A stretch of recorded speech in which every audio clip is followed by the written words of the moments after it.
All right, everybody, welcome out to the Log Room Guys Craft Beer Show. It is Tuesday, December the 12th, 2023. Jersey Johnny coming at you with me, as always, is none other than Mr. Air Guitar himself, the Beer Samurai. That was air bass, man. Air bass. Well, bass is a guitar, so it wasn't wrong.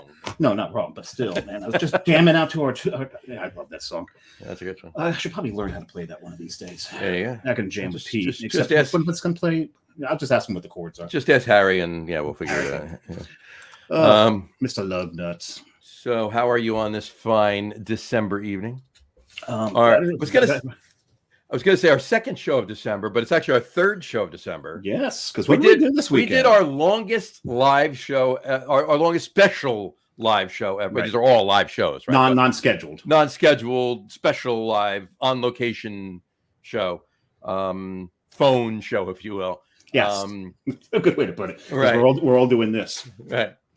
I holding it out, but yeah, my arm still is kind of sore from it. Yeah, holding it out. Lager Day this past Sunday. National Lager Day was this past Sunday, and we did Wild Air Brewing in Asbury Park, New Jersey, and yeah, that was we normally our special live shows go 20-25 minutes, somewhere right in there. Yep. Yeah, this one went almost an hour. So. Yeah. And we had so much fun. Again, thank you to Nick and Freshie for hosting us on this. Yeah, absolutely. And really just making it a great show. It was fantastic. And making some great friggin' lagers. Oh, that was that stuff that what we were drinking, and even the stuff that Freshie went in the back and pulled out of the Bright, the Schwartz beer. That Schwartz beer Lenore was just amazing. Stupid good. Yeah. So. Yeah, get over there for that stuff if you're anywhere near the area. Anyway, if you're a big fan of lagers, there's no brewery in New Jersey that has more lagers on tap than that place. Mm-hmm. And they probably what's funny is country. They probably rival country, right? As far as most in the country. Well, I mean, not a brewery like Notch is going to have a few more because that's all they make. Bird's Mouth only makes lagers too, but they I think at any one time they've had like 6 or 7 on. There's like 9 or 10 on. It depends if he's got a cask going. Right. So yeah, it's not we're not talking about, don't go to Bird's Mouth. Go to both. Go to Wild Air and then go up to Bird's Mouth or vice versa, and then take a ride up to Notch and have some cannolis in the North End afterwards. Some cannolis. Well, more on that later in the show. But yeah, it's maybe. Well, we'll talk about it, I'm sure. It is December. It's a couple of days today. Today is Happy National Dingaling Day, which is very appropriate for us. It's very appropriate. We've got a couple of dingalings running this show. This is very true. It's also Happy Gingerbread House Day. No national, just gingerbread. Have you ever made one? I used to make them all the time with the kids. Yeah. How long did they stand up? A day or two. Did they look like houses? No. You know what? We actually got them to last. We actually got them to stay for a while. Did they look like houses? They looked like houses on Beetlejuice. Yeah, if that makes sense. And not the ones that Alec Baldwin actually built in that village either. Like ones that shifted walls. And, stuff like that. Mine were very avant-garde houses, like Picasso made the house, right? Yeah, mine were non-Euclidean. I would say. There you go. It would be a good way to put it. Yeah, they were. Most contractors would shudder to see the outcome of that building of those. Yeah, putting it mildly, you wouldn't get a permit to build them if they. No, it wouldn't have it. Look up exactly. And it is so Happy Gingerbread House Day. And then you sent me this too. I don't know whether it's Happy Day or just nope. There's no day. It's just the. Well, I put Happy Festival of Unmentionable Thoughts Day, so I can change that on the take the day off there. It's just a Festival of Unmentionable Thoughts. There we go. So now it's Happy Festival of Unmentionable Thoughts, and we're not going to bring any up. We're not going to bring any up because they're unmentionable, right? Exactly. So. Happy day for that. Listen, I see you say you should start your shopping. I should probably start my shopping. I just did yesterday. Oh, good for you. So I bought Jess's first present yesterday. Okay. I bought her a new refrigerator. That's a present for I bought her a new refrigerator. I did. I can't wait to see her face when she opens it. Her face light up when she opens it.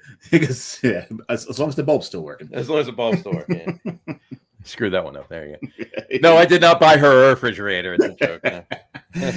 You only bought a new refrigerator, so you can take the old one and turn So it I can into a take the second old beer one, fridge. second beer fridge. Exactly. You see where I'm going with that. All right. Anyway, all right. I need a beer. You? Yes, but you and I usually don't open ours until the guest pops on. Exactly. So let's bring our guest on. Please welcome to the show. Half of the Kevins. Half of them. Mr. Kevin Drury, Kevy Spaghetti, if you will, from If he's got Almanac Beer Company. Alameda. Coming to us all the way from the left coast. Yes. Alameda Point. Alameda Island in the middle of the San Francisco Bay. Well, it's not really in the It's middle. not an island. It's not an island. It's a It's point. an island. No, it's an island. It is an island. Oh, it is an island. You're an island. You're an You have to go from Frisco over to Oakland and then back onto the island. Unless you do like I did and take the ferry ride over. or to swim. Cali. Or Yeah. swim. You can swim. You could do Yeah. that, but Right. San Francisco Bay does occasionally have great white sharks in it, so I don't Yes. recommend that. Swim fast. Yes. yeah, Well, you're gonna chili as well. Exactly. swim Thanks fast, for having swim, me on, fellas. swim slow with a pork chop tied to you. Or just throw them. Oh, like as you're swimming, just throw them to the. Yeah, Yeah, there you go. So they go that way, and you just keep going. yeah. Diversionary tactics. Exactly. Yeah. Jet fighter planes have flak. We've got pork chops. Anyway, so Kevin, how are you on this? I was going to say this fine evening, but technically it's still afternoon by you. So. Still afternoon here on the left coast. Sun's just getting ready to set shortly, but There you go. it's a lovely day. It's about 52 degrees outside. So for us, freezing cold. I feel like for you guys, not so much. What are we today? About 38, Johnny? I think it was 35 was the high down here. Was it 35 today? We wouldn't make it. That's You're a little higher than you're a little higher than me. And the temperature's a little raised up that way too. So yeah. But despite see what I did there? But despite the fact that one of Twain's famous sayings is the coldest winter I ever spent was summer in San Francisco. Summer in San Francisco, right? It's spectacularly true. Spectacular. You can come right here to Alameda. It'll be a nice, lovely 72. Have a nice summer afternoon. Roll into San Francisco at about 5 o'clock, and it will dip down so quickly. And windy, cold, fog. It's just not fun. All of a sudden. Yeah, we experienced that while we were out there. We had a couple of days that were nice and warm, and our very last day there, temperature plummeted on us. That's I think crazy. What were they in September or October? I forget. No, it was definitely October because you had some Oktoberfest beers on. No, it was Oh, yeah. it was the end. It was the end of September. You were out there because we were doing the. Okay, so at the beginning of Oktoberfest, so it was the end of September. That's correct. Yeah. In fact, this is the last can of that Oktoberfest. Oh, nice. That was a good The beer. last can of The last Oktoberfest. one. Look at it. And Made it. Kevin's enjoying it on this show, so that's good. There you go. And you know what? Not for nothing, I should have realized that because one of the glassware I got while I was there was this sucker. Oh, yeah. You know. Our Steins. Yes, I got this full of Kolsch. Good Very choice. Oh, that's such a good, clean Kolsch. It's a beautiful thing. All right, so Kevin's drinking the Oktoberfest. What are you? There you go. There it is. He's having the Kolsch next. There you go. Yeah, I have all my product samples there. Oh, yeah. It works. That definitely works. Samurai, what are you drinking? Beer. Well, I know, but which one? How many times have I used that joke on the show now when you ask me that? This is the 160th show, so I would say 260. Probably. Well, I want to stay Bay Area. We don't have a lot of Bay Area brews available to us here. We had more. We had more. Well, we had more before Anchor closed, but that's another. Yeah. So, but yeah, exactly. but I've speak, let and there's speaking always Tavor, which is where I got mine from. But speaking of, I've got Anchor Chris Pilsner. I did. I got like the last 12 pack of this, so we know it's not all that fresh. Yep, there you go. There's the boys. But let's see, what is the canning date on this thing? 2/22/23. So not as old as I would thought it would be, but not too bad. But it's not, we know it's not that old because it's the new branding. Branding, yeah. And you know, this is the first time having the Chris Pilsner, and I'll say one thing: this is a Chris Pilsner. Yeah. It's funny you say that. I have a bottle right here. I have a bottle of Anchor that's 7 years old over right now. So I don't know how good it is. Here, I'll show you. Yeah, this is the this one doesn't. I don't know. I don't know how good it is. no, that'll stay. I'm kidding. He's joking. Come on, man.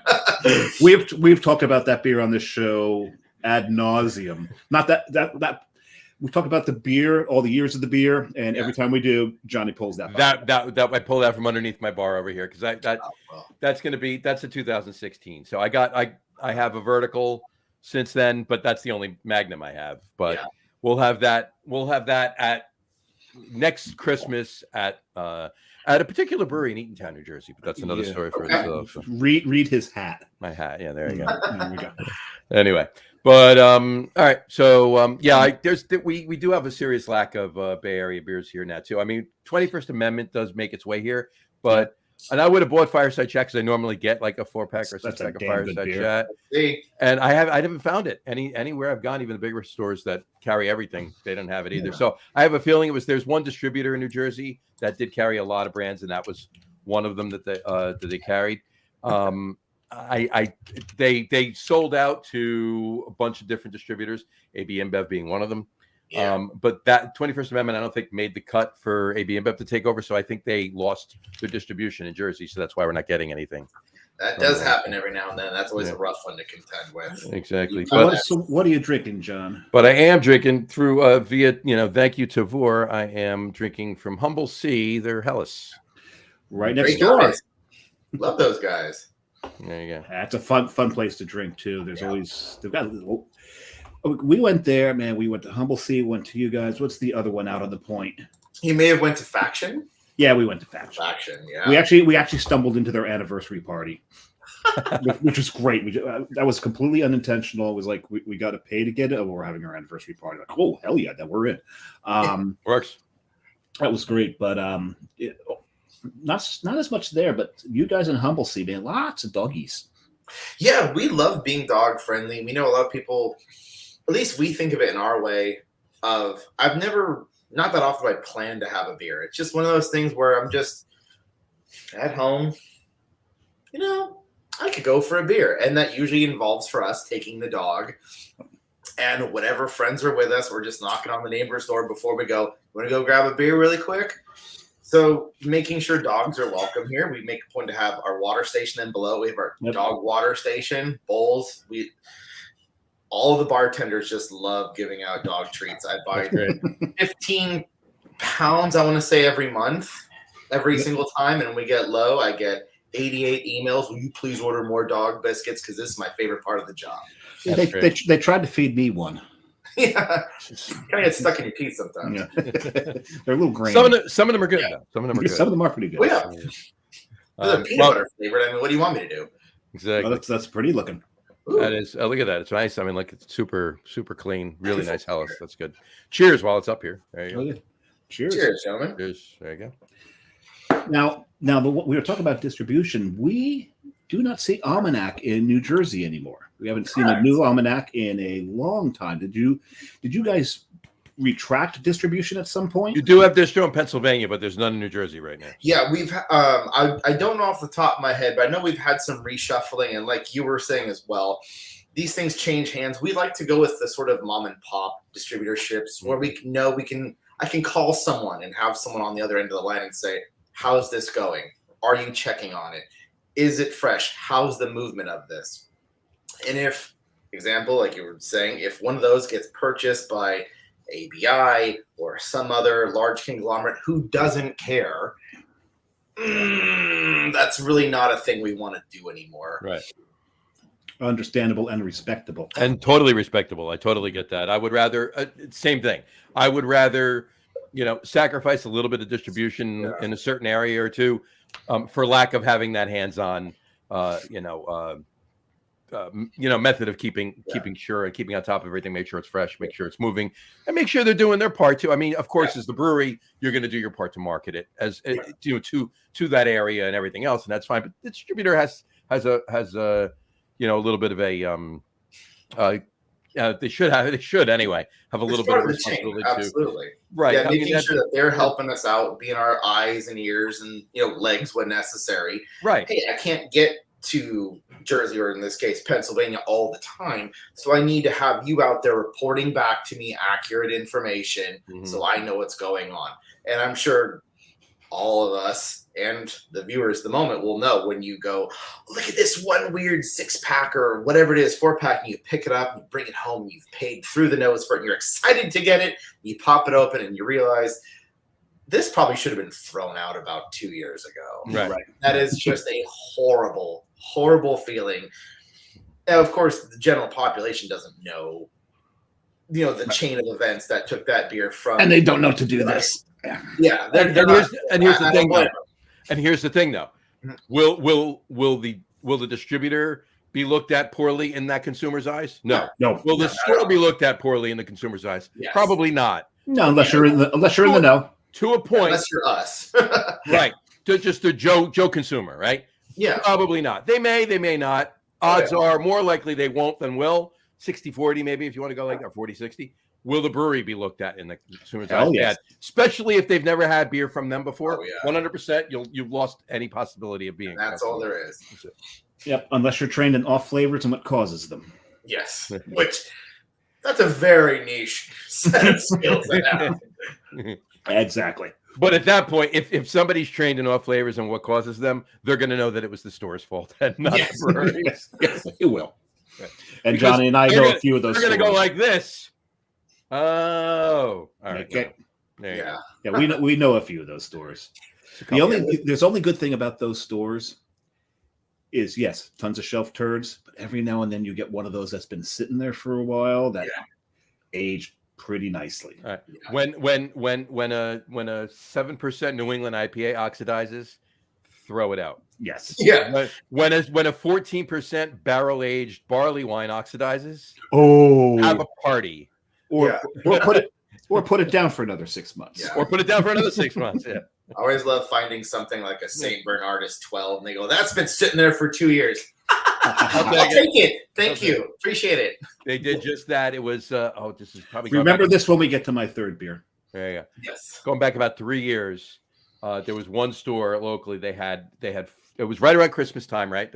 All the holiday beers and winter ales were just starting to come out, and they had 6 bottles of St. Bernardus 12 that were a year old, right? And they put them on the discount shelf. So I actually walked up to the guy, selling a beer, I'm talking to him, whatever, and he said, yeah, they're last year's beers. We just want to blow them out.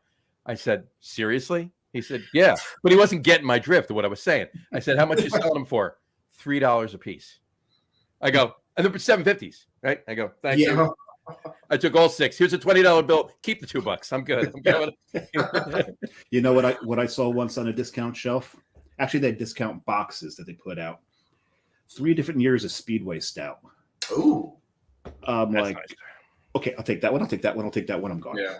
There was another store. This is another one. This is in North Jersey. They had 3 or 4, maybe even 5 bottles each of different Eclipses.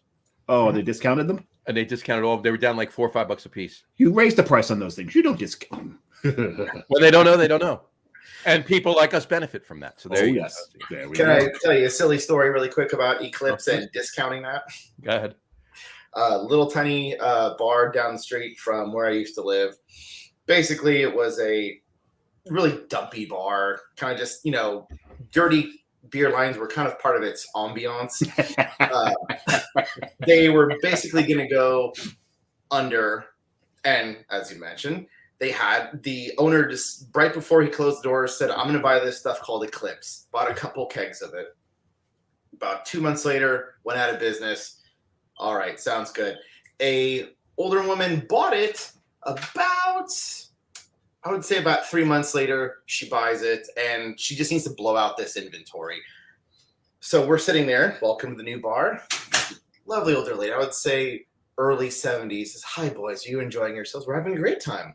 What are you having? Oh, we're having the Eclipse. Thank you very much. And we're having it in a pint glass. A tall shaker pint glass. Nice. And she says, for $3 more, we'll get you a picture of that.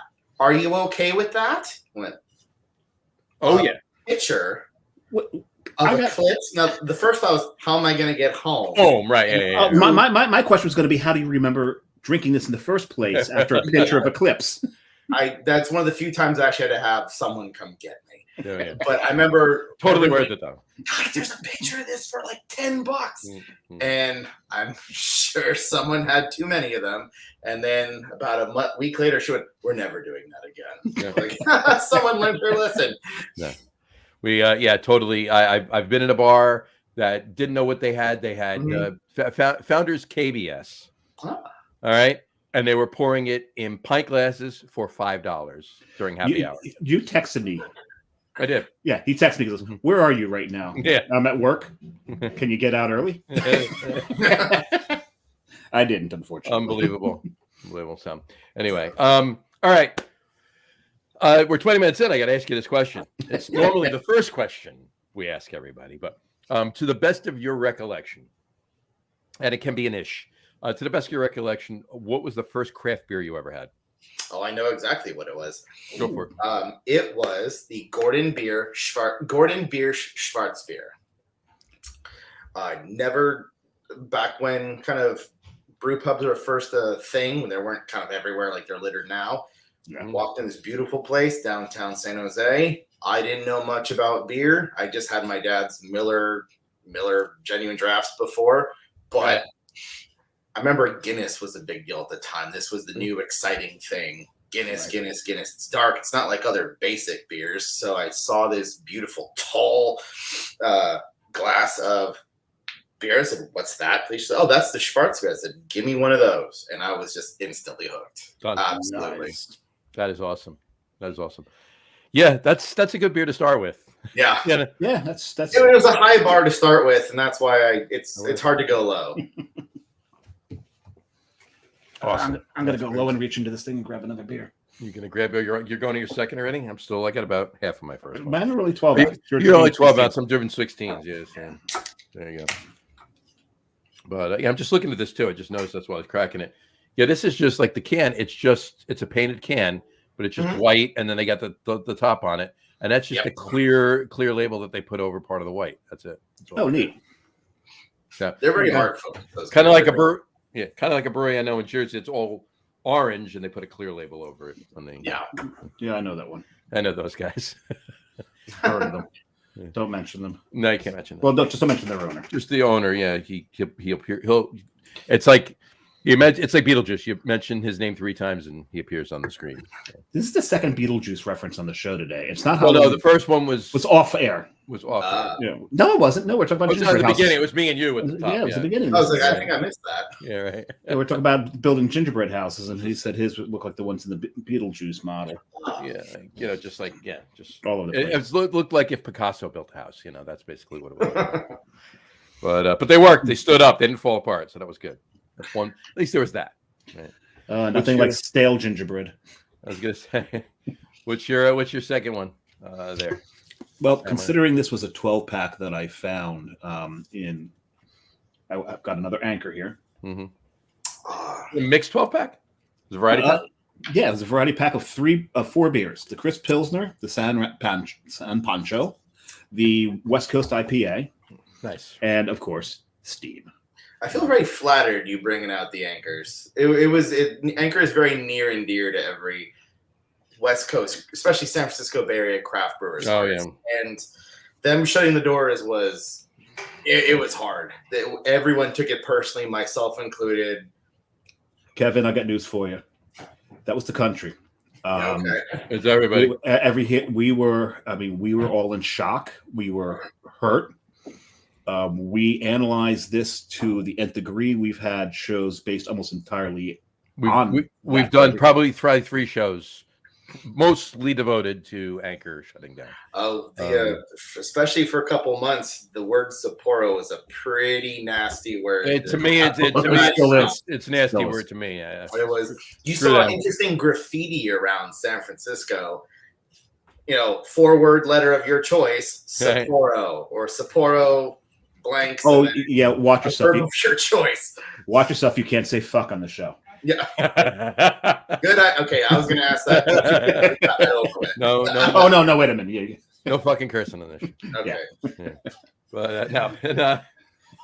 Sapporo's. I should just put up Sapporo sucks moose balls. Yeah. There you go. John is known for that phrase. Yeah. Feels very northern. I like it. When you think of moose balls, I think of the New York Giants. I think of New York Giants. I was waiting for you to say me. I was like, no, the Giants. No. Because not yesterday. Yesterday was pretty. Yesterday, when I think of moose balls, I think of the refs, but I'm not even going to go there. They all suck this year. But anyway. we've heard it. It's been said a few times on the show. John goes so off on Facebook when he's watching the Giants that I actually run a John Fladung Giants rant over and under every year. And every game.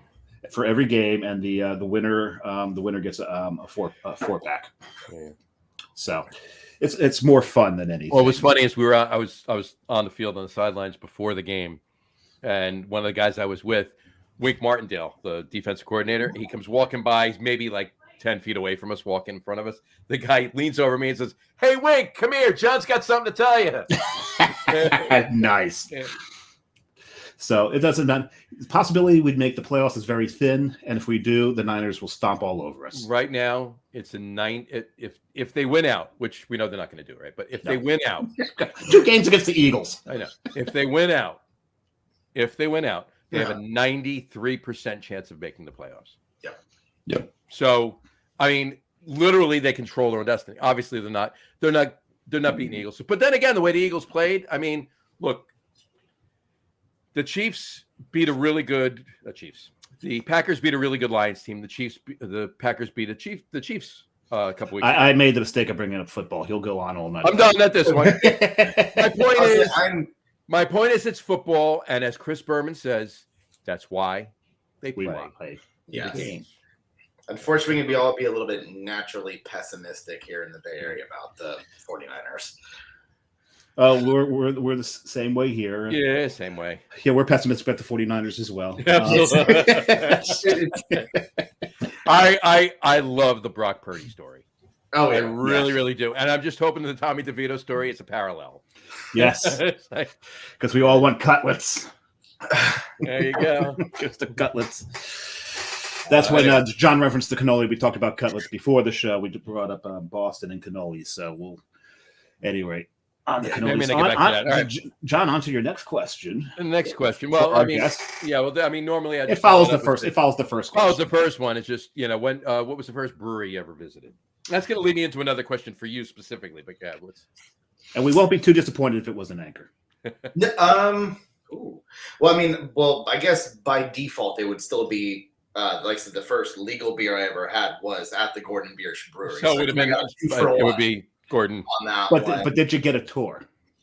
No. The first place I got a tour actually was Anchor. That's the God's honest truth. Nice. That's the God's honest truth. Right after that, Lagunitas. But yeah, Anchor was dead first. Excellent. Nice.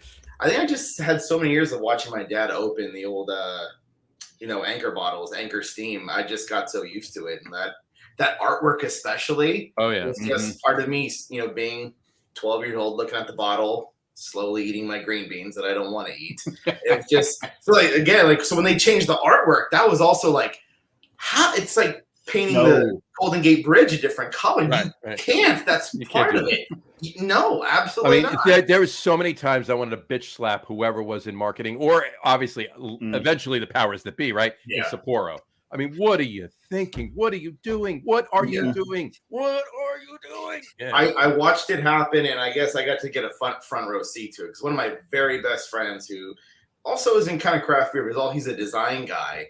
He was looking at the old and the new, and he goes, "I see why they went with the new aspect, with the new design." I said, "Yeah, but you don't understand the old aspect of it. It's part of who we are here." Right. Yeah. Come on. I mean, if you've been a brewery for 5 years and you want to make over because maybe you're marketing, you want just a fresh look, that's fine. Something like that is historical. It's not just traditional, it's historical. You can't do that. Especially, and if you want to move away from it from some other packaging, that's fine. But the Anchor Steam packaging, that label needs to be that label, period. Leave it alone. Don't change a damn thing. You want to change the porter, go absolutely nuts. Right. See if I care.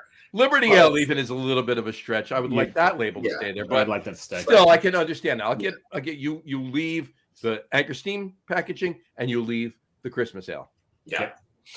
Jim two. Stitt, Jim Stitt, who does all the artwork for the Christmas beer, that was just a tradition. We all looked forward to it every single year. Oh, Same here. The new Magnum, and I mean, I thought it was always amusing. Even Whole Foods would just go like, "Hey guys, Magnums are here, come get them!" And it was, it was like a Black Friday sale. You stomping over people, granola everywhere, trying to get the new Magnums of Anchor Christmas. There you go. Well, is the granola being knocked over out of the bins, or is it falling out of people's pockets? Oh yeah, elbows everywhere. Okay. Absolutely. Once in a long while, every now and then, I grab the Magnum. That's the only one that is there right now. We don't get too many out here. But you really don't find them, and when you do, a store gets two of them, and by the time you know they're there, they're gone, right? So, Yeah. but I'll tell you, I was good for a case every year. I was good for a case of Anchor Christmas every year. I'll tell you, when we came to San Francisco, my first full day there, Carrie, you met Carrie while we were there. She was at a conference for work, and I decided to go walk and find the Yoda statue. As a Star Wars nerd, I had to. So that took me, since I was staying down at the wharf area. You're staying in a van down by the river? Yes. I had to walk through the Marina District. And as I'm walking down the main drag of the Marina District, there's a sandwich board outside one of the bars.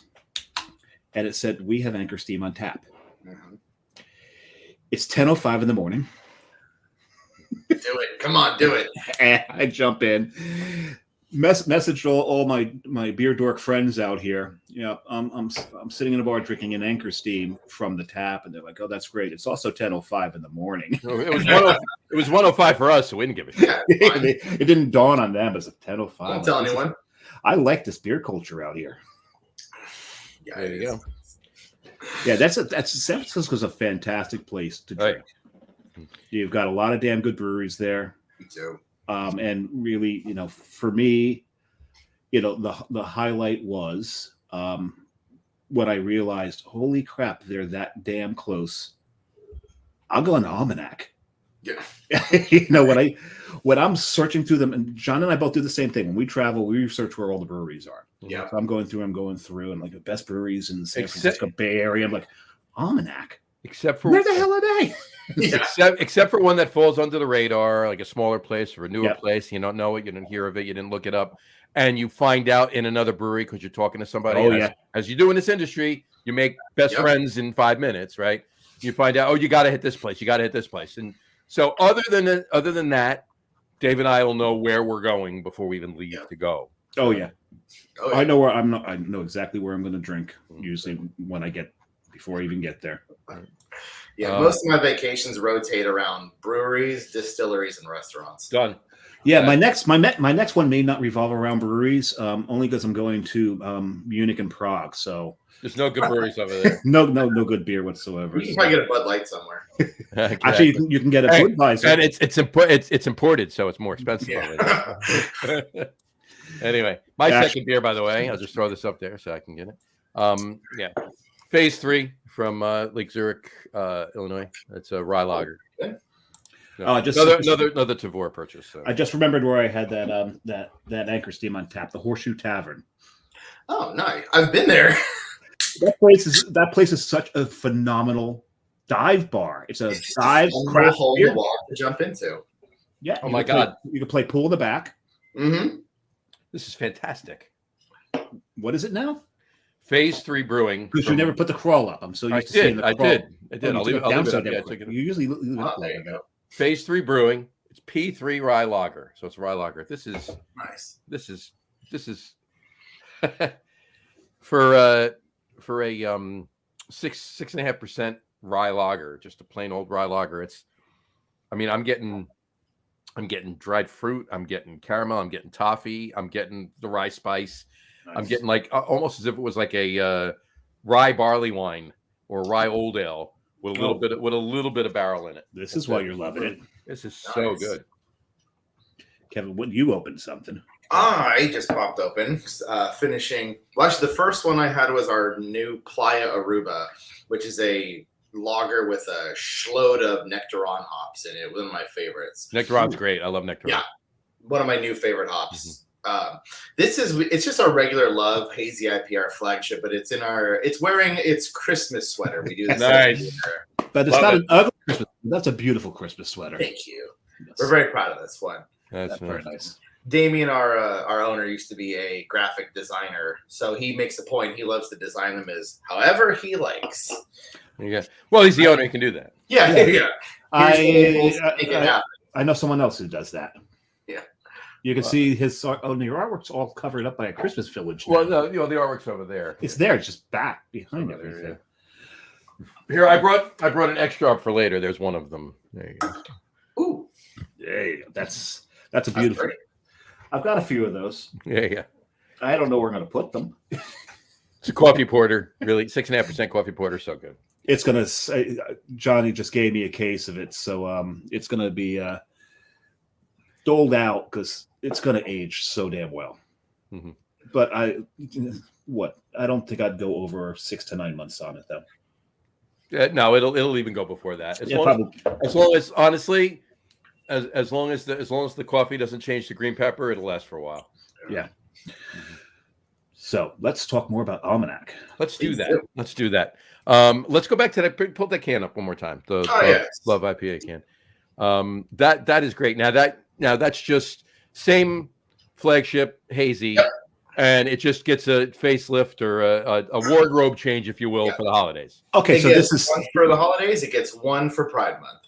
Nice. Okay, so this is your version of the Starbucks coffee cup. You can say so, yes. Mm-hmm. Slightly, hopefully, less controversial, a bit more enjoyable. It was, last year they created quite a buzz. I did like the one year that the biggest part of the controversy, they just made every cup red. Call it a day. Yeah. Yeah. We're good with that. You're going to give us crap about what we do? Yeah. All right. We won't be as festive this year just because of you. Yeah. Here you go. Here's a red cup. Enjoy your latte. Yeah. There you go. You're going to be brats about it? Yeah, that'll be $7, please. What? It's more? Yeah, we had to add more paint to the cup. Yeah. Because normally with the other artwork on it, there's less ink on the cup. So More gotta raise the white. price. Red ink's going up in price. So Yeah. Yeah, we don't get red. That red paper is really expensive. So. Here's one. It's got a red marquee Sharpie right there.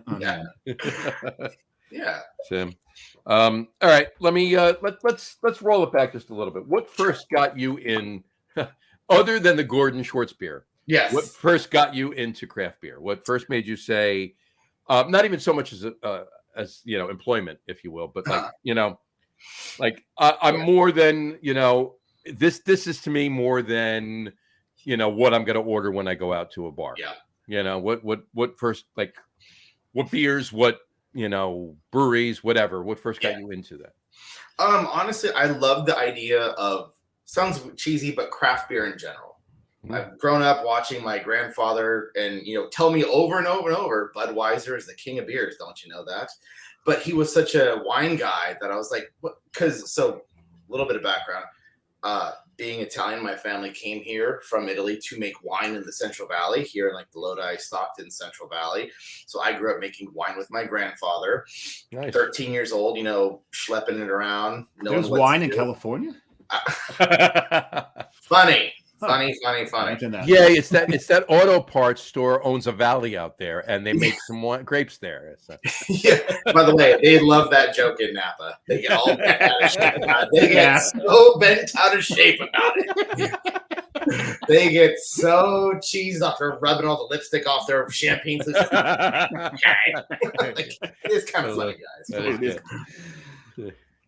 But got into that, and then when I got into my early 20s, said, well, I like wine, but this takes entirely too long. Right. And then got into craft beer. I said, from going to places like Gordon Beers, kind of experiencing it, and then all hell broke loose. My best friend's father says, you know how to make wine. I'm German. I know how to make beer. Do you want to come over and learn how to make beer? And you were saying yes before he finished saying that, right? Yeah. And I remember meeting him at some store in Dublin. They're no longer in business, called Hop Tech. they were there. They sold me everything I needed to know, and they said, "Look, here's the number to call when things go wrong." I said, "I know what I'm doing." Not if, when. Yeah, no, I know what I'm doing. Don't worry about it. I remember at least 7 just panicked calls. I don't know what to do, and it was a totally different process. But The boil over. yeah, how does he know? But yeah, just My getting into kitchen that. floor. And That stove honestly, never came clean again. Yeah. diving head first into craft brewing, could not get enough of it. I was that guy. Right. If I was at a party, I'd tell you about a beer I was brewing.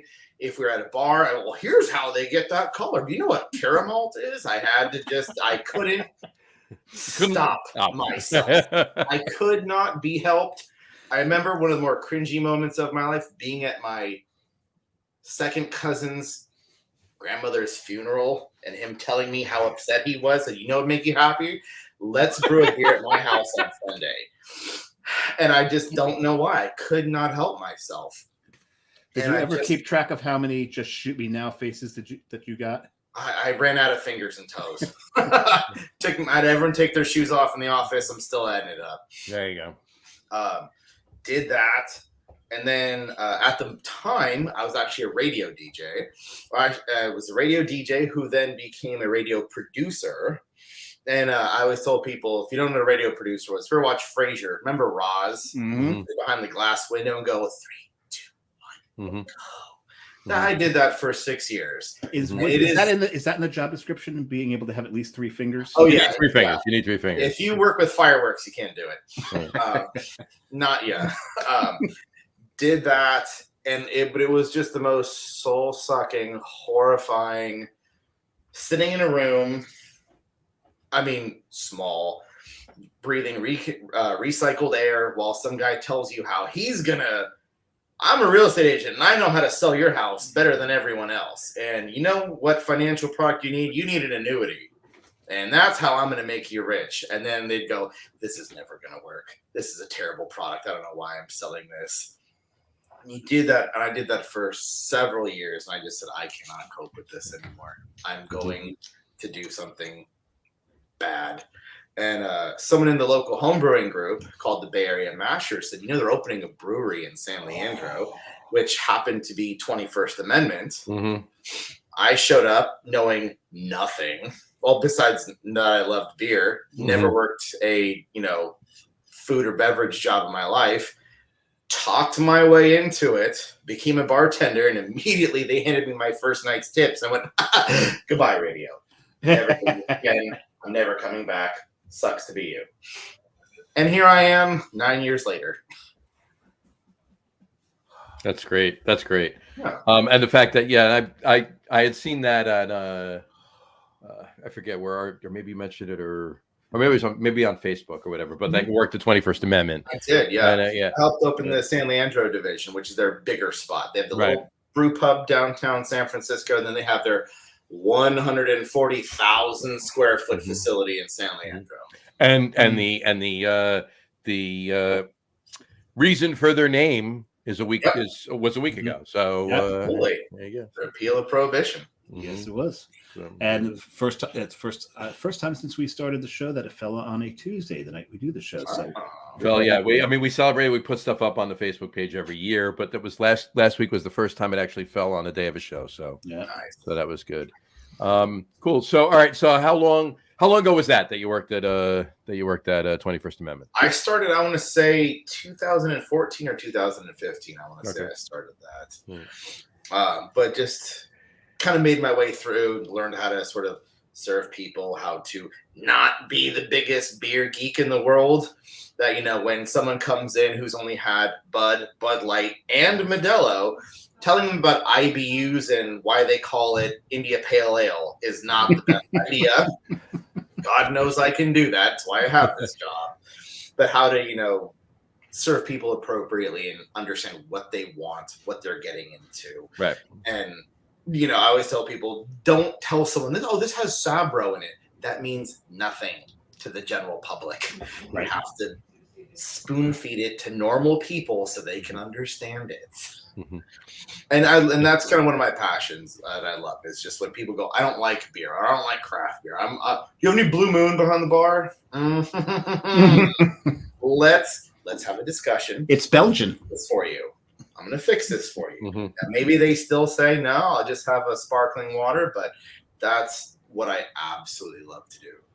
Now, I was going to say, I can't tell you how many times in a Mhm. previous life when I managed a beer bar, how many times people would walk in and say, I really like Blue Moon. You have a conversation. Well, obviously when it's a little slower or whatever, right? Yeah. That I pour them in Allagash White. Mhm. I'm like, all right, I want you to drink this. Mhm. All right. If you don't finish it or you hate it, Mhm. I'll pour you the Blue Moon. I'll dump that. No problem. Yeah. Not Every time. Not one of them stopped drinking it. And all but one of them that I ever did it to continued to drink that and never went back to Blue Moon. One of them finished it and said, this was good, but I'm going to go back to my Blue Moon. I go, you're smoking crack. I don't know what the hell you're talking about. Sometimes that's the answer you get. Yeah. Once. It only happened once. And I mean, this is dozens of times. Everybody else kept drinking Allagash White. I gotta say one of my thing. favorite things. I just don't tell people what they're having. Yeah. Because people will say that they like one thing, but if you tell them, well, example for Love has Sabro hops, but it has nice big tropical fruit tones, mango, passion fruit, guava. I like that. Well, cool. What do you like? Well, I like Blue Moon and Corona. Just try this. Well, what is it?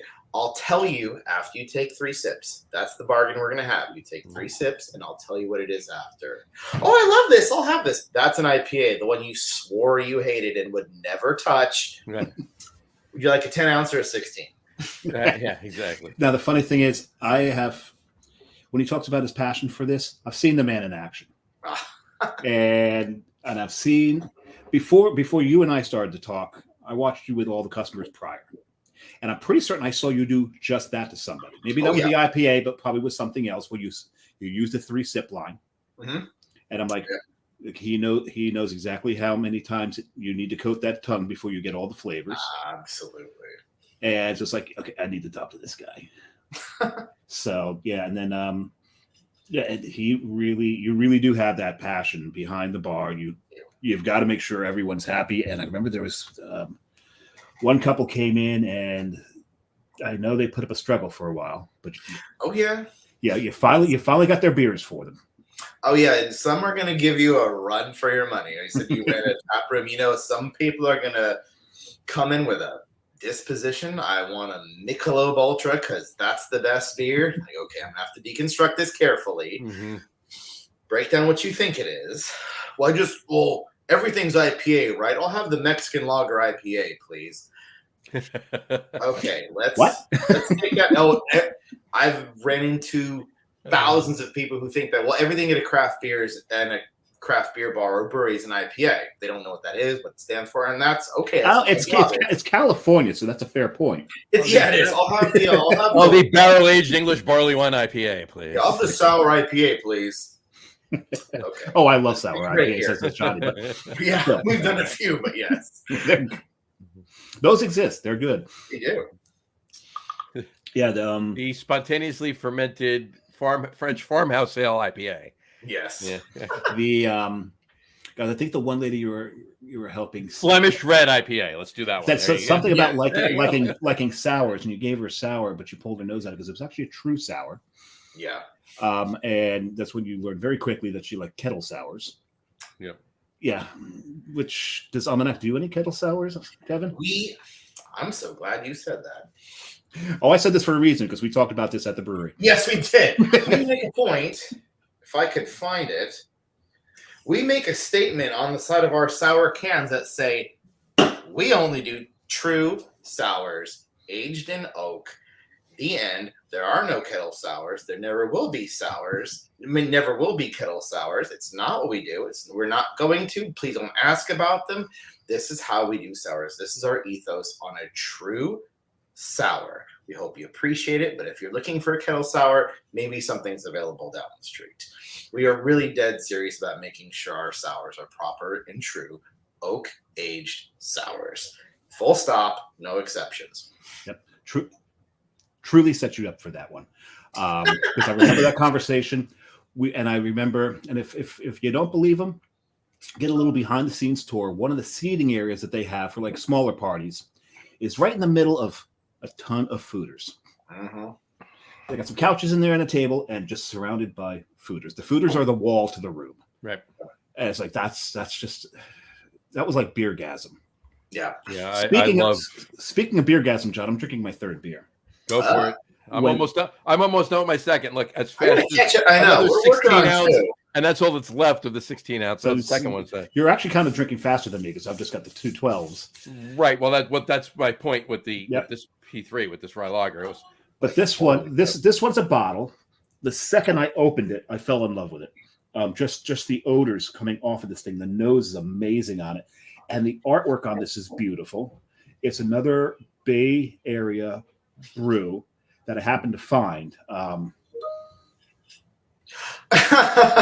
Thank you very much. It Where is. did you get that? So we have John and I both agree about the best craft beer liquor store, if not the best liquor store in all of New Jersey. It's in Boonton. Okay. I can never get the name right.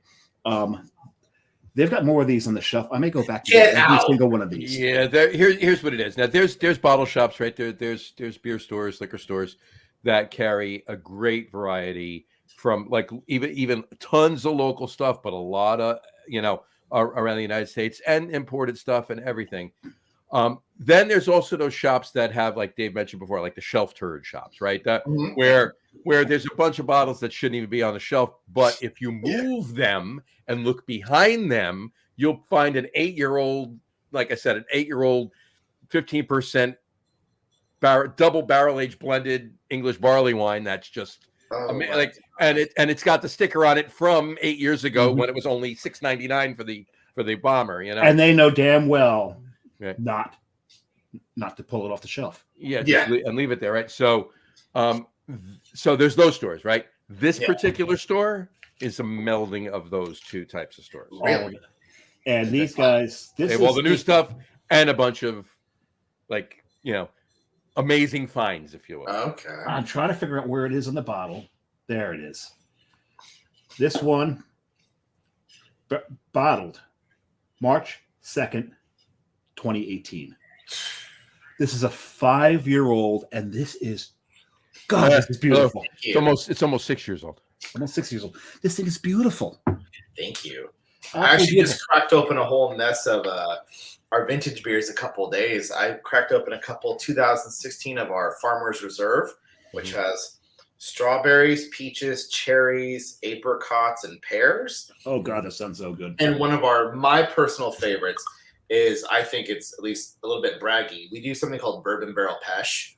We do pears and bourbon. Oh my God. We do a peach sour and we throw it into a bourbon barrel for 1 to 2.5 years. And I cracked open a 2016 and it was fun because I got to do like a little sort of like sour beer tasting. And even the people who are like, I'm really more wine and seltzer, even they were like, what is that and where can I buy it? I'm like, well, you're about of all 6 years too late. Of all the fruits, my favorite fruit to put in a bourbon barrel is peach. Oh, hands down. I don't think you could put a better fruit. I don't think there's any fruit better to go that. That's amazing. And this, drinking this makes me even sadder that you're doing distribute New Jersey anymore. I mean, I have to take more trips out into Pennsylvania and pick up more of this. Yeah, there is this show in Pennsylvania. So, and I mean, from either of us, for me, I can be in Pennsylvania in 40 minutes. Yeah, he's Dave will take about 50, 55, almost an hour. But then I get into almost a craft beer void when I get into Pennsylvania. I'm close to Philly. I can be in Philly in 45 minutes. So all I know is I know what I'm doing this weekend. I'm going back to Boonton and get the rest of these off that damn shelf. Yeah, you might as well take them. Yeah. I will pay you to ship one back to me, honestly. We may have to talk a trade. I work here and I can't get that, okay? I have full access to the beer library. Well, I don't have that. It's funny you said that. And I was going to say this before. I'll just bring it up really quick right now. Actually, while you talk to him about that, I need to share this with somebody. What if I trade you a 2012 Winter Wit with orange and ginger? John, you want to tell him? You don't have to. I will. I'll take it, but he does not like cardamom. Oh, okay, fair enough. The thing is, I think it's because cardamom and coriander are not anything I like. I've got the cilantro gene. Okay, fair enough. And so it makes those things just really overpowering for me. Okay. Wits have their place. It's a fantastic style, but my palate, my DNA won't let me enjoy them. Yeah. Okay, I have more chips to trade. So Okay, well, I have a few things that we can trade that one for. So there you go. And I think that's he's showing you one of them right there. I Dave. have this one for you. So we took. You ever heard of Balcones Blue Corn Bourbon? Yeah, absolutely. Took their blue corn bourbon barrel and threw an 11.3% stout into it. Let it sit for at least a year, and it is spectacular. I have a bottle of Balcones Blue Corn downstairs. There you go. Okay, a perfect compliment. Exactly. there you go. I need to hand this off. Go hand that off. I'll tell you the story really quick. So 10 years ago, like I said, I always pick up Anchor Christmas. 10 years ago, we did an 18-year vertical. We did 96. Yep. We did 96 through 2013. So 96 through 2013 is 18 years, right? Yeah. First of all, 2013 obviously was the freshest because it was brand new, right? Yeah. The best one out of all 18 was 98. So the best one out of all 18 was 15 years old. And whatchamacallit, we posted a picture on Facebook and Twitter and everything at the time. And Anchor actually wrote us back. How the hell did you get all of those? Saving, buddy. Saving. You know? Mm-hmm. Yep. Some of us are hoarders. Yep. But in a good way. Because that's what you get. You know? Mhm. It's classy when you hoard good quality beer Exactly. or wine or liquors. Yeah. All right, so let's back up one more time. Sure. After 2014, 2015, you're working at 21st Amendment. When did you make the jump to Almanac? I want to say just a shade after COVID, 2021. Nothing wrong with 21st. They just made a different choice. They'd made a choice. Let me start that over. Hi, my name's Kevin. They made a change. Welcome out to the lager room. I'm sorry. Yeah. I mean, I love craft beer. That's why I got into this. I think this is a kinship thing. And they'd wanted people to, in my position, to move sort of more towards serving. And I said, well, it's COVID and we all need paychecks. So I done it. And then for about a year, it was, can I get you ranch, mustard, honey mustard, ketchup, and I had done that over and over and over. And if I heard one more fucking person ask me for ranch or can I get the onions on the side? And I thought to myself, look, this is not what I'm here to do. Right. I understand I have a million respect points for servers, but I'm here for beer. Mm-hmm. That's where I want to be in life. And only way I'm going to what I'm going to do here is to become the head server. That's not what I'm looking for. One of my very good friends, Eric, who's the manager at Drake's Barrel House. If you guys have heard of Drake's, is a great brewery here in San Leandro, who is the neighbor to 21st. Mm-hmm. He went to Almanac and said, they take really good care of us here. They really give a damn about the beer. You're going to like it here. And they shut down the kitchen and we have food trucks taking care of everyone. So there's zero food involvement. I said, okay, hang on. And then at that exact time, I was living in the downstairs of my best friend's house. And we had that old conversation where him and his wife go, so my wife's pregnant. She's going to have a baby in 4 months. And your room's going to be the nursery.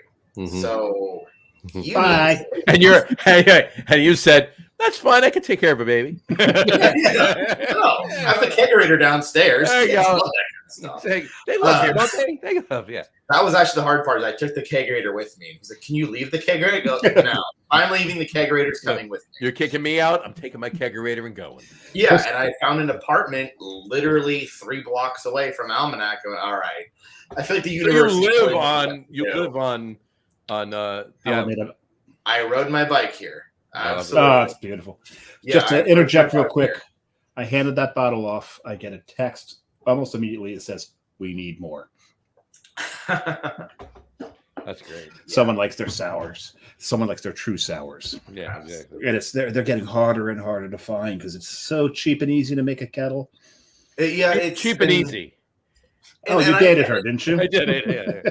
I get it from someone who's an unknowing customer.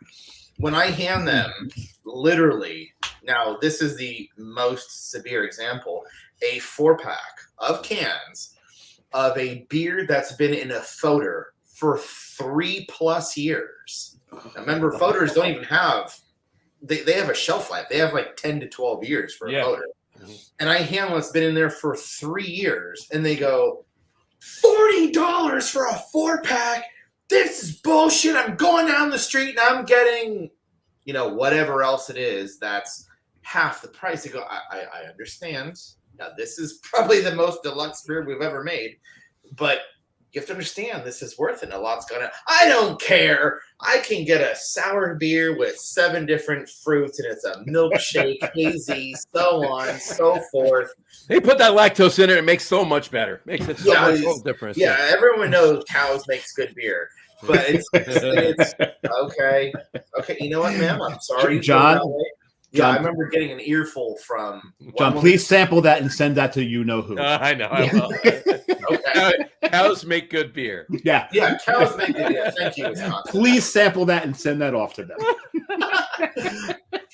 Long story. We'll tell you later. We'll tell you. And if they're listening, they're both of them are going, "Fuck you guys." Yeah, exactly. That's the best kind of joke, honestly. Exactly. But yeah, so I get how from a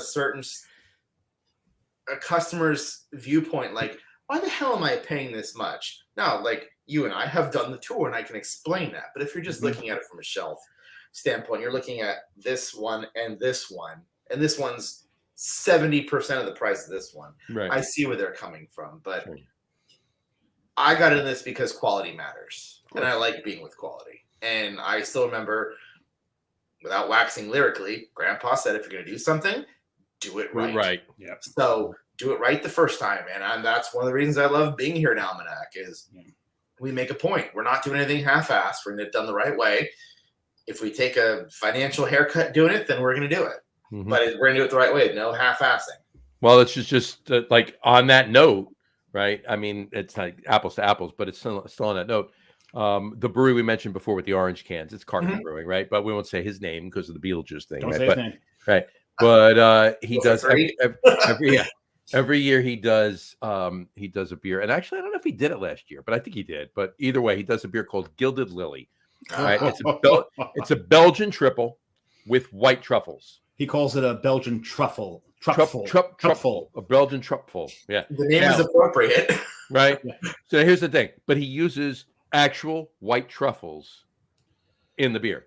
Okay. Not the second year. The first year and the third year. It's the second time he did it. He used more truffle oil than actual truffles. But there's still truffles. But he was pissed off because it didn't turn out right. Right, which is why he just uses white truffles. But here's the thing, though. That beer, it's expensive to buy. And I know back in the day with the whole, it was expensive to buy a sixtel too to even tap it. I had to charge $9 for an 8-ounce pour to right. And he doesn't make any money. Yeah, he actually loses some money on it. He loses some money on it sometimes, but it's $20. It was $24 for a 4-pack of 12s. 12s, yeah. It's a hard sell. So, but he loves the beer and he enjoys it, and the people that drink it do love it. So for him, it's like a loss leader, right? He's got to make it because that's going to bring everybody in and make everybody happy at during the holidays and this time of year and everything else. So. Well, he described it to me once. He goes, I make this beer because I want to make this beer, but we're going to lose money on it. So I can only do one of these once a year because my people still need to make money. Mm-hmm. Yeah. Right. Yeah. So, I respect that. Yep. One of my favorite, most annoying discussions was when I had with, I don't know if this is a universal thing. We had a Whole Foods that had a bar in it. And it was great because, they called it husband babysitting. You could, and they had all, and because they were Whole Foods, I've been to one of them in Florida, actually. They had one of the most amazing hookups. Like, they could get all kinds of rare. You want a couple Cascades? We got a whole shelf full of them. Like, where did you get that? Anyway, are you saying that Amazon has connections. Yeah. I mean, Daddy Bezos can get whatever he wants. This was actually they were doing this before. That's true. Amazon Yeah, took that over. is absolutely true. I think that kind of killed the bar, yeah, unfortunately. I mean, there's a lot of Whole Foods that have liquor stores, but The actual only a bar. handful of them actually have bars. I know there's one buddy of mine actually moved down to Austin, and the one down there, they've got 48 taps. 48 Jesus. taps in a Whole Foods at a bar. I'm like, he says it's packed every day. He says people go there to go to the bar. Nobody shops. They just go to the bar. Just another reason to go to Austin. Yeah. The Jester King and the Whole Foods. Yeah. I remember one of their bartenders. When I worked for 21st Amendment, we had a session IPA, and he was going, this is kind of expensive, man. I go, yeah, I understand that. Like, here's what you do. Let me tell you what we're gonna do. Take all your 6-packs because it's low alcohol. It's only like 4.8. Make all the 6-packs $5. Then we're gonna sell them. And we're kind of thinking, you have zero clue of how this is made, right? And what goes into it, and tank space. And I still have to pay the brewers. The brewers barely get paid as it is. You want me to shortchange them more? No, it doesn't work that way. Was that down to earth? Yes, it was down to earth. Thank you very much. That's actually a damn good session beer. It was a great one, but I just remember getting a negative. Well, with so low alcohol, people can't get messed up. Okay, that's not how that's not how the finances are going to work. What is this, Jersey Shore? What that means? That's exactly. I know. All right, so it's a good show when the questioning in order, in sequential order of the brewery for the guest that is involved with is on takes so many tangents and detours. It's a good show. Well, you've got about 20 minutes to 30 minutes between each of the stock questions. Exactly. Right. I'm long-winded. I apologize. No. Do not apologize for that. That's awesome. I like my job. I like doing that's a beautiful thing, and we love every minute of that. Trust me, we know people who are much more long-winded than you. Let's put it this way: we've had. Yeah, we'll leave it at that. Dave, that was perfect. That was good. No. So anyway. All right, so you're working at Almanac, and not in a good way either. No, he's working at Almanac. Because you're long-winded in a good way. Yes, yes, absolutely. So anyway, let's talk about Almanac more than we've done already. We've talked about some of the beers. Let's talk about the flagships. Obviously, you mentioned the one IPA. So I'm assuming with the mango and guava and tropical flavors, I'm assuming there's Sabro and Galaxy. Yes, in that. Sabro, Citra, and Mosaic. Sabro, Citra, Mosaic. Very good. Yeah. Okay. We are one of the few people I feel like we're good at working with Sabro. Our old head brewer, Phil, was really into Sabro. And I remember thinking, I don't like Sabro at all. And he said, we love Sabro. I'm a Sabro whore. See, I did not get into Sabro until I got here. And he kind of force-fed it to me. Right. Now I like this in certain applications, of course. But I mean, Sabro, we use Sabro on draft right now. I've got Sabro on Love, Big Love, Bunny Hill, Bunny Hop. Yes, I've got 4 of my 30 taps have Sabro on it. Coconut's a good flavor.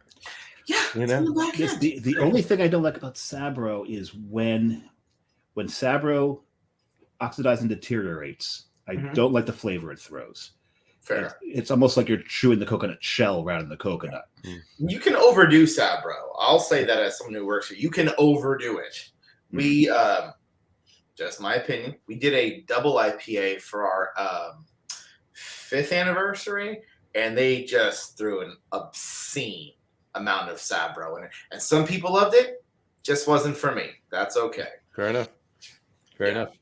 But okay, so anyway, you have the love. It's Love. That's the name of it. It's we have the Love Hazy IPA. We're also well known for our True Kolsch. For damn good reasons. Yeah, just so as much as we love all the weird avant-garde stuff, we love doing something kind of kooky, something kind of new. We love Sabro. We love a lot of New Zealand hops. We also love just kind of coming home to like a Kolsch I mean, I can say, I mean, I can't speak for all of us, but there's a certain point where just you come home on a Tuesday and you're like, I just want a chill beer. And we just feel like we love the kind of classic German styles in particular. Right now we have a Doppelbock on draft. I've got the Kolsch, of course. We've done Vienna lagers before. So we still love kind of the same comfortable classics and being true to the classics. So Kolsch is definitely one thing that we're most known for. Mm-hmm. We make a point to also use proper Kolsch yeast. There you go. We buy proper German malt for this one, and we let it lager properly. That's something that that's part of our culture here. It's ready when it's ready. I don't give a shit what the accountant says. I don't give a shit what logistics, and he sits right here. I'm not going to disrespect him. He's sitting right there. All of a sudden, you see a finger come across the screen. Like, sorry, Brendan, I love you to death. But I don't give two flying damns. What it comes down to is when the head brewer and the assistant to the head brewer say, "It's ready." Thank you very much. That's the name I'll take. It's one of the reasons I like working here so much is the brewers. It's not the tail wagging the dog. It's vice versa. Nice. So yeah, Kolsch. I'm sorry, love. Probably our best seller, Kolsch. In a quick second, we have some more. Let me talk about the Kolsch for a second, because Yes. let's say when we did get Almanac into the state, they all look like that bottle that I showed up, which is now we got all the wild ales. We got all the sours. We didn't get any IPAs. We didn't get any Kolsch's. Nope. We didn't get any of the. We didn't get any. We got those bottles. Purely just the bombers and smaller ones when you did them. Which was but just the wild ales. It's that painted bottle with a beautiful logo and a different colored label around the bottom to tell you what it is, so that when you look on the shelf, that's different because they're different colors. We got this whole rainbow going, so they've got that many. So when I came to the tap room and I look up on the board and I see a Märzen, a Fest beer, and a Kolsch. Yep. I'm like, I came to Almanac armed with Tagament. Yeah. I know I'm going to tear my esophagus up here, but bring me the Fest beer. Then I want the Märzen. And the only reason I went to the Kolsch is because then I realized, oh my God, if you pay to fill the glass and a little extra, you get the liter. Okay, I'll drink the Kolsch. So I didn't have a sour while I was there. Yes. So that is a testament to the fact that you guys can brew these German styles that I go to Almanac and I didn't get a sour. Oh. And that's what you guys are known for here. Yeah. Yes. So that'll give you an idea how much I enjoyed the German styles that you put out there on that trip out there. That's all I drank. Our kind of MO, if this makes any sense, when we need to sort of approach someone, it's hard to approach somebody with, have you had a yellow German lager before? You should try it. It's kind of a hard sell. But if I show up and say, here's a sour beer with peaches, apricots, nectarines, and hibiscus, people go, pretty color. Come on in. And then we're in our way in. But again, what are we going to have on a Tuesday? You could have an IPA if you like, or something wild with, blue corn bourbon whiskey barrels. Yes, please. But we still strongly believe that just like a classic German lager, German ale, is still just a damn good thing to have. So we've sort of found out through backwards ways that, we got our foot in the door with something kind of wild and sour and with, unicorn hooves in it. But is that what happened to them? Those are hard. Those are hard to put in the boil. Yeah, they're they're pointy. They get through the super sack. It's much easier to dry hop. Yeah, dry hop unicorn hooves. And the accountant's daughter cries the whole time. Right. Sorry, Samantha. I love Samantha. She's wonderful. That being said, it's definitely something we love the new, but we also love to respect the old. It's just something we like to do here. Phil, he was our previous head brewer. He was our longest tenured head brewer. He's now the owner of Olfactory, which is an amazing brewery in San Francisco. I highly recommend those guys. Wonderful people, wonderful beer. But he definitely put the respect of, we're going to do a Kolsch, a real Kolsch. We're not just going to take a cheap rice lager and call it a Kolsch.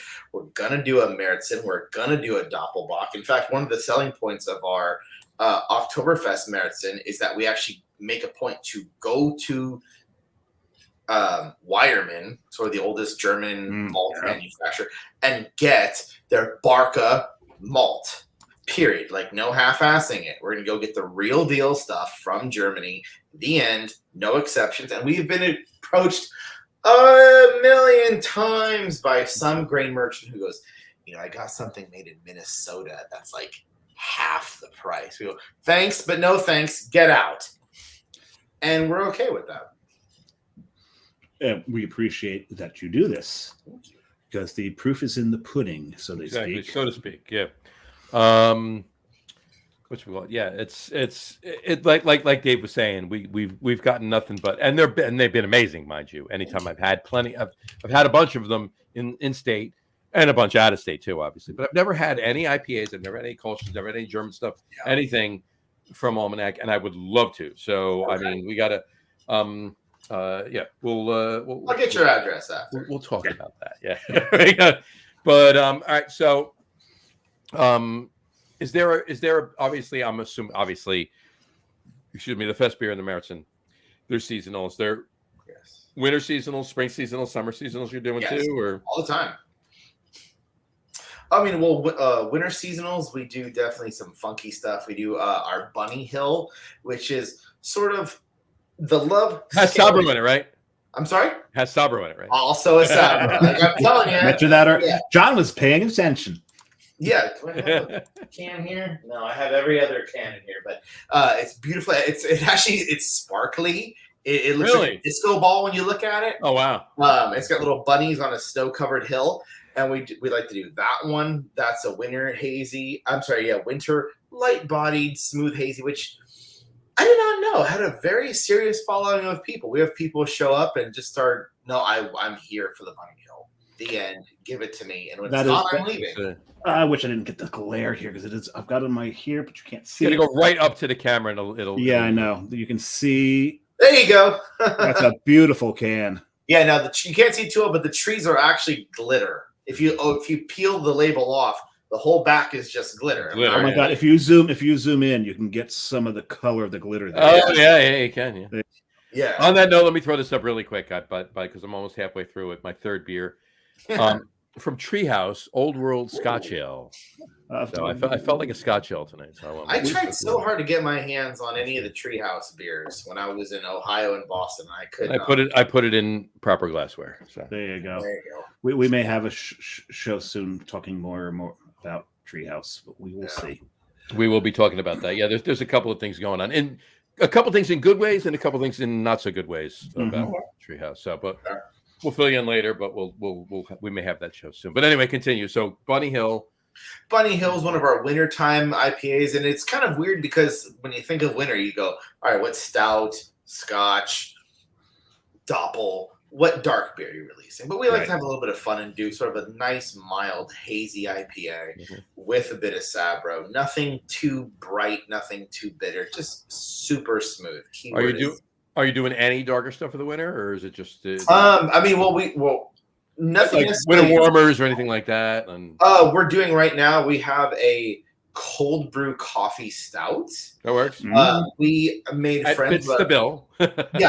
We made friends with our friends over at Sweet Maria's Coffee, and they were just the best coffee roasters. One of the things we love is that with the way all of us are beer geeks, when you meet coffee geeks, then just fireworks happen. Yeah, they have this kind of same thing right there. Right there. So Sweet Maria's Coffee, they went, "What do you want to do?" I go, "Well, here's what we're proposing." And I love it's one of my favorite things. You watch the fireworks go off in the head roaster's eyes. Go, I'm going to roast you this. We're going to age it for this long, and we're going to use these beans, and you're going to put this much in, and it's the same thing. It's like a kindred spirit. I mean, it's really it is all those, and then we all go out for drinks after, and then it's a shit show spectacular. But it's my favorite. A lot of the beer nerds that I know are also coffee nerds. Oh yeah. Mm-hmm. Yeah. Most of us roast our own coffee here. And there's an obscene amount of coffee here. When the brewers get here at 6 a.m., it requires a fair amount of coffee. In fact, our head brewer, he walks around with a scale.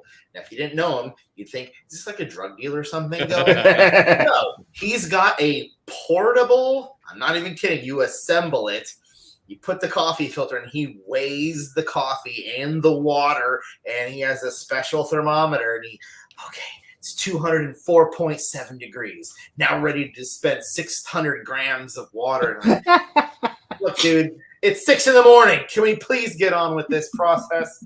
But we love him, and that's part of the deal. Jeez, I thought I was bad that I've got a pour over, a mocha pot, a French press, and a Chemex. I'm with you on that one. Yeah, you got it. Whatever makes my morning more interesting. I have a French press and a pour over. That's it. I stopped at those two. So whatever makes me hate 6 a.m. less. That's money well spent. Right. Yeah. Exactly. It depends on how much time I have or which beans I'm using as to which one of those devices I'm going to pull out. Exactly. Cool. You know what? Go ahead. I'm sorry. I know, but that's the winter varieties we have. I'd say more so, I think what kind of gives us our vibe is that and also the reason we call ourselves Almanac is kind of a reference to the Farmer's Almanac, the book that's been published for, 200 years, sort of manual for farmers, is that we actually have the ability to call and talk to local farmers in California, in the Central Valley, and say, rather than saying, I want to do a strawberry sour, bring me 500 pounds of strawberries, we get to call them and say, what's the best thing on your orchard? What's the best thing on your farm? And when is it going to be ready? When should I be ready to brew with apricots? When should I be ready to brew with nectarines, peaches, cherries, pears, so on, so forth? And we love that ability. Nothing makes me happier is when I'm sitting by the loading dock and a farmer shows up with dirty hands and an old U-Haul that he bought at auction. He says, I'm here with your 400 pounds of raspberries, blueberries, cherries, so on, so forth. And then the same thing, brewers go, 6 a.m. tomorrow morning, be ready. Blueberry sour is going to happen. And I love blueberry sours. The blueberry sour did happen. We haven't been able to get and source good. It hasn't been a great year for blueberries, but I love that one. Why won't you just brew it for me? Because if that fruit is not perfect when we can get it, or if it's just not available to us, we're not going to brew with it. Right. The end. I'm sorry to disappoint you. I have lots of other great fruited sours, but this is not available at that time. When we say we're true to the farmers of California and other places, we really, really mean it. Again, highly respect that. Yeah, absolutely. Yeah. All right. There's a bunch of other things I want to ask you. Please. But about Almanac, but let's pause and do our top threes. I think it's time for the top threes. What do you think? What do you think, Samurai? I've got so much narrowing down to do, but go ahead. Let's start. Well, look at it this way. If we continued to talk now and then do the top threes, you'd still have to do the same amount of narrowing down. I know. So do it now. So let's do it. So our top threes. So, and because you used to work for 21st Amendment, and because last week was the day of the 21st Amendment, the repeal of prohibition, I'm going to let you know again. I'm going to fill you in, and regular listeners know this, but I'll tell you. The reason we do a top three list is twofold. One, Dave and I, when we first started doing top three lists, it was a couple weeks before we started having guests on the show. I'm going 3.5 years ago. All right. And it was just the two of us. We each did a top three list, 33, 3 and 3, right? 3 and 3, 33, 2 threes, and 1933, the repeal of prohibition. So that's what we did. So anyway, tonight's top three list is top 3 favorite Bay Area pro athletes. It was easiest just to put pro athletes instead of football, baseball, basketball, blah, blah, blah. Yeah. Top 3 favorite Bay Area pro athletes. So, Kevin, would you, as the guest, please kick it off for us? Thank you very much, gentlemen. So I'm going to mention my particular viewpoint from what I've seen in my life. Have at it. That's what this is about. It says favorite. It says favorite. It's favorite. First off, gotta go, my boy, the freak, Big Timmy Jims, Mm-hmm. Tim Lincecum. Is this a 3-2-1, 1-2-3, or no particular order? Yeah, 3-2-1. 3-2-1. I'm gonna go 1-2-3. Actually, I'm gonna go 1-2-3. This is my Yeah. boys. Tim Lincecum. Watching him pitch 2010. Giants obviously just had a long. God, I don't even remember how long. 40, 50 years of just trying. No dice. A while. Yep. It was a while. Yeah. Yeah, it was a long time. I want to say like 58 was their last one. It was a hot minute. It was like maybe when they were still in New York. Yeah, when they were the New York City Gothams. And watching this skinny, scrawny kid with long hair show up, and I don't blame anybody. He probably was 130 pounds. Maybe, I think it was like 6'2". Soaking wet. He was on. Yeah, and bags of nickels in his pocket. Yeah, and just kind of square off and throw the most violently delivered changeup down the line, and just watching him do it spectacular. Then to the end result of when the 2010 San Francisco Giants World Series was spectacular. One of my best moments ever. That time must have gone there wild. You go. And can't help but mention that the manager that won Bruce. with you won again this year. So we still salute Bruce Bochy when he comes through. Doesn't matter what happens, he still gets a standing O. He'll still be his patron saint of San Francisco. But yes, when they won it in 2010, not only was the entire city, well, not just the entire city, but Steve Perry was in the stands, rocking out to "Don't Stop Believing" with everybody else in the stands. Yep. Oh yeah. So big love for Tim Lincecum. You get a big can of your IPA for Tim Lincecum? Is that what you're big? Oh no, I'm sure of the fact that I'm ready for number 3. I hope you are too. We're both drinking number 3. I'm almost done with number 3. All right, I'll catch up. Number 2 on my list, I was lucky enough to go to San Jose State University, and San Jose has, despite being so close to San Francisco and Oakland, it doesn't have any. It has one professional sports team, and it is their baby. That's the San Jose Sharks. Mm-hmm. They have got the best entry onto the ice of any NHL team. Yes. The Metallica, absolutely. And through that shark's mouth. And Oh, yeah. But our captain, Mr. Jumbo Joe Thornton,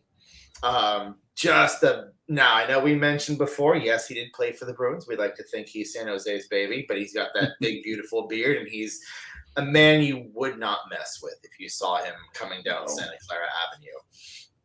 But he is definitely our favorite, and watching him just take charge of almost every single game, watching him just be the goal scorer, the captain.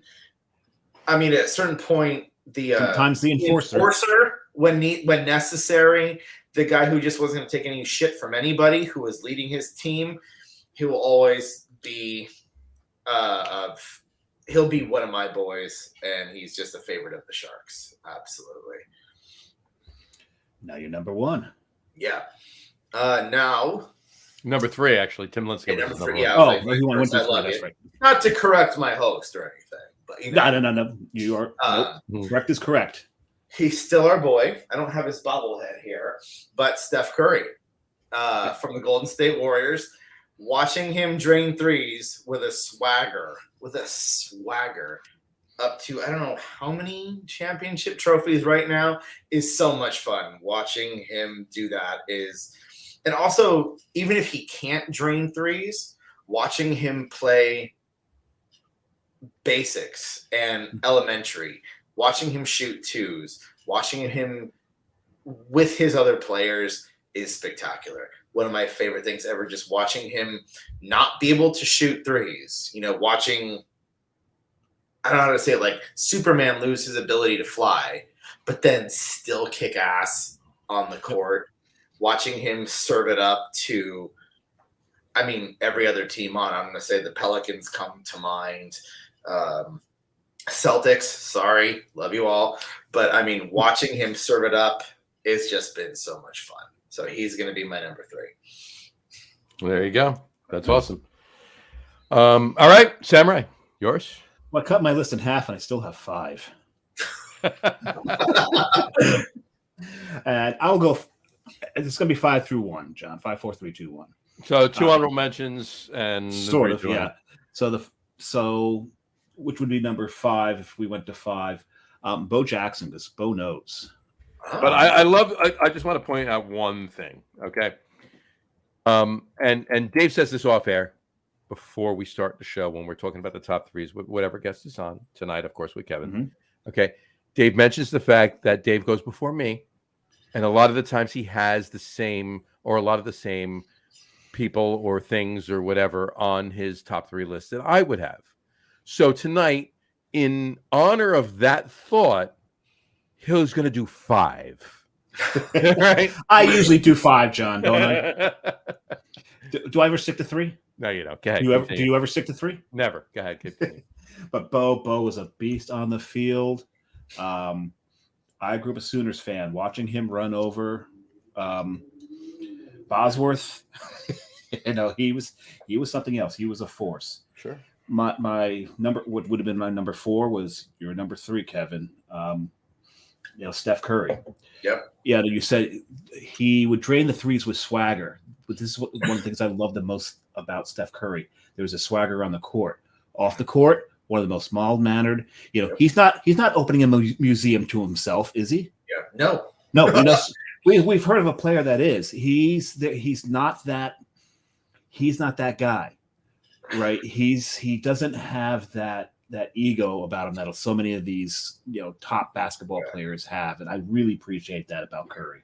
There's no Steph Curry school of excellence in being amazing. Yes.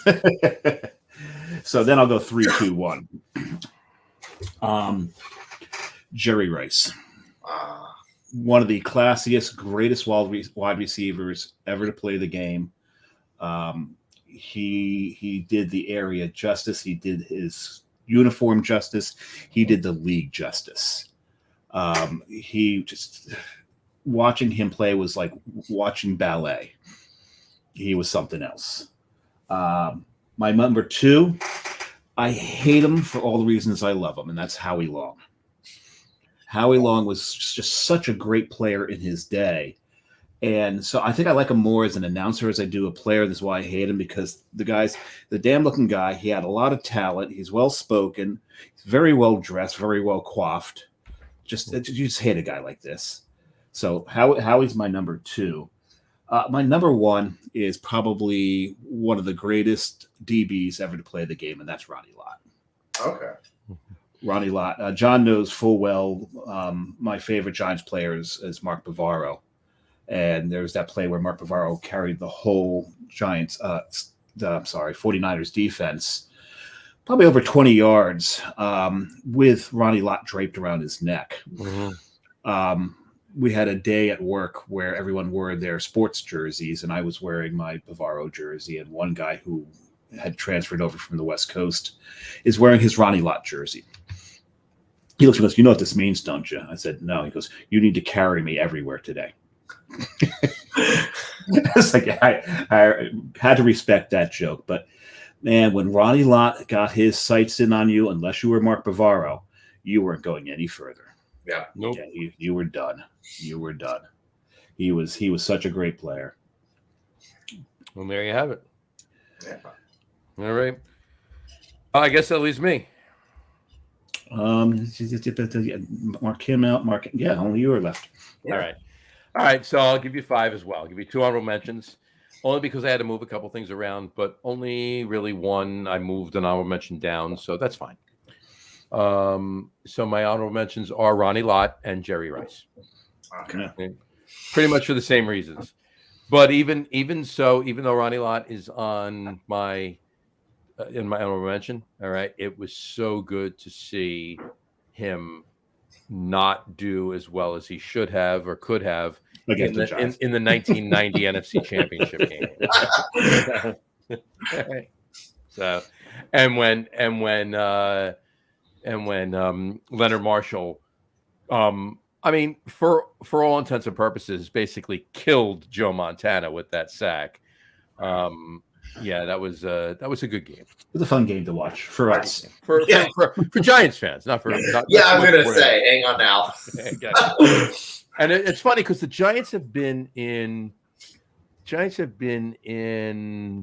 5 NFC Championship games. Mhm. They've played Washington once, they've played Minnesota once, they've played Green Bay once, and they've played San Francisco twice. Yep. And won both of them. So won all of them actually. So they won Giants all have never 5 of them. lost. Giants have never lost an NFC Championship game.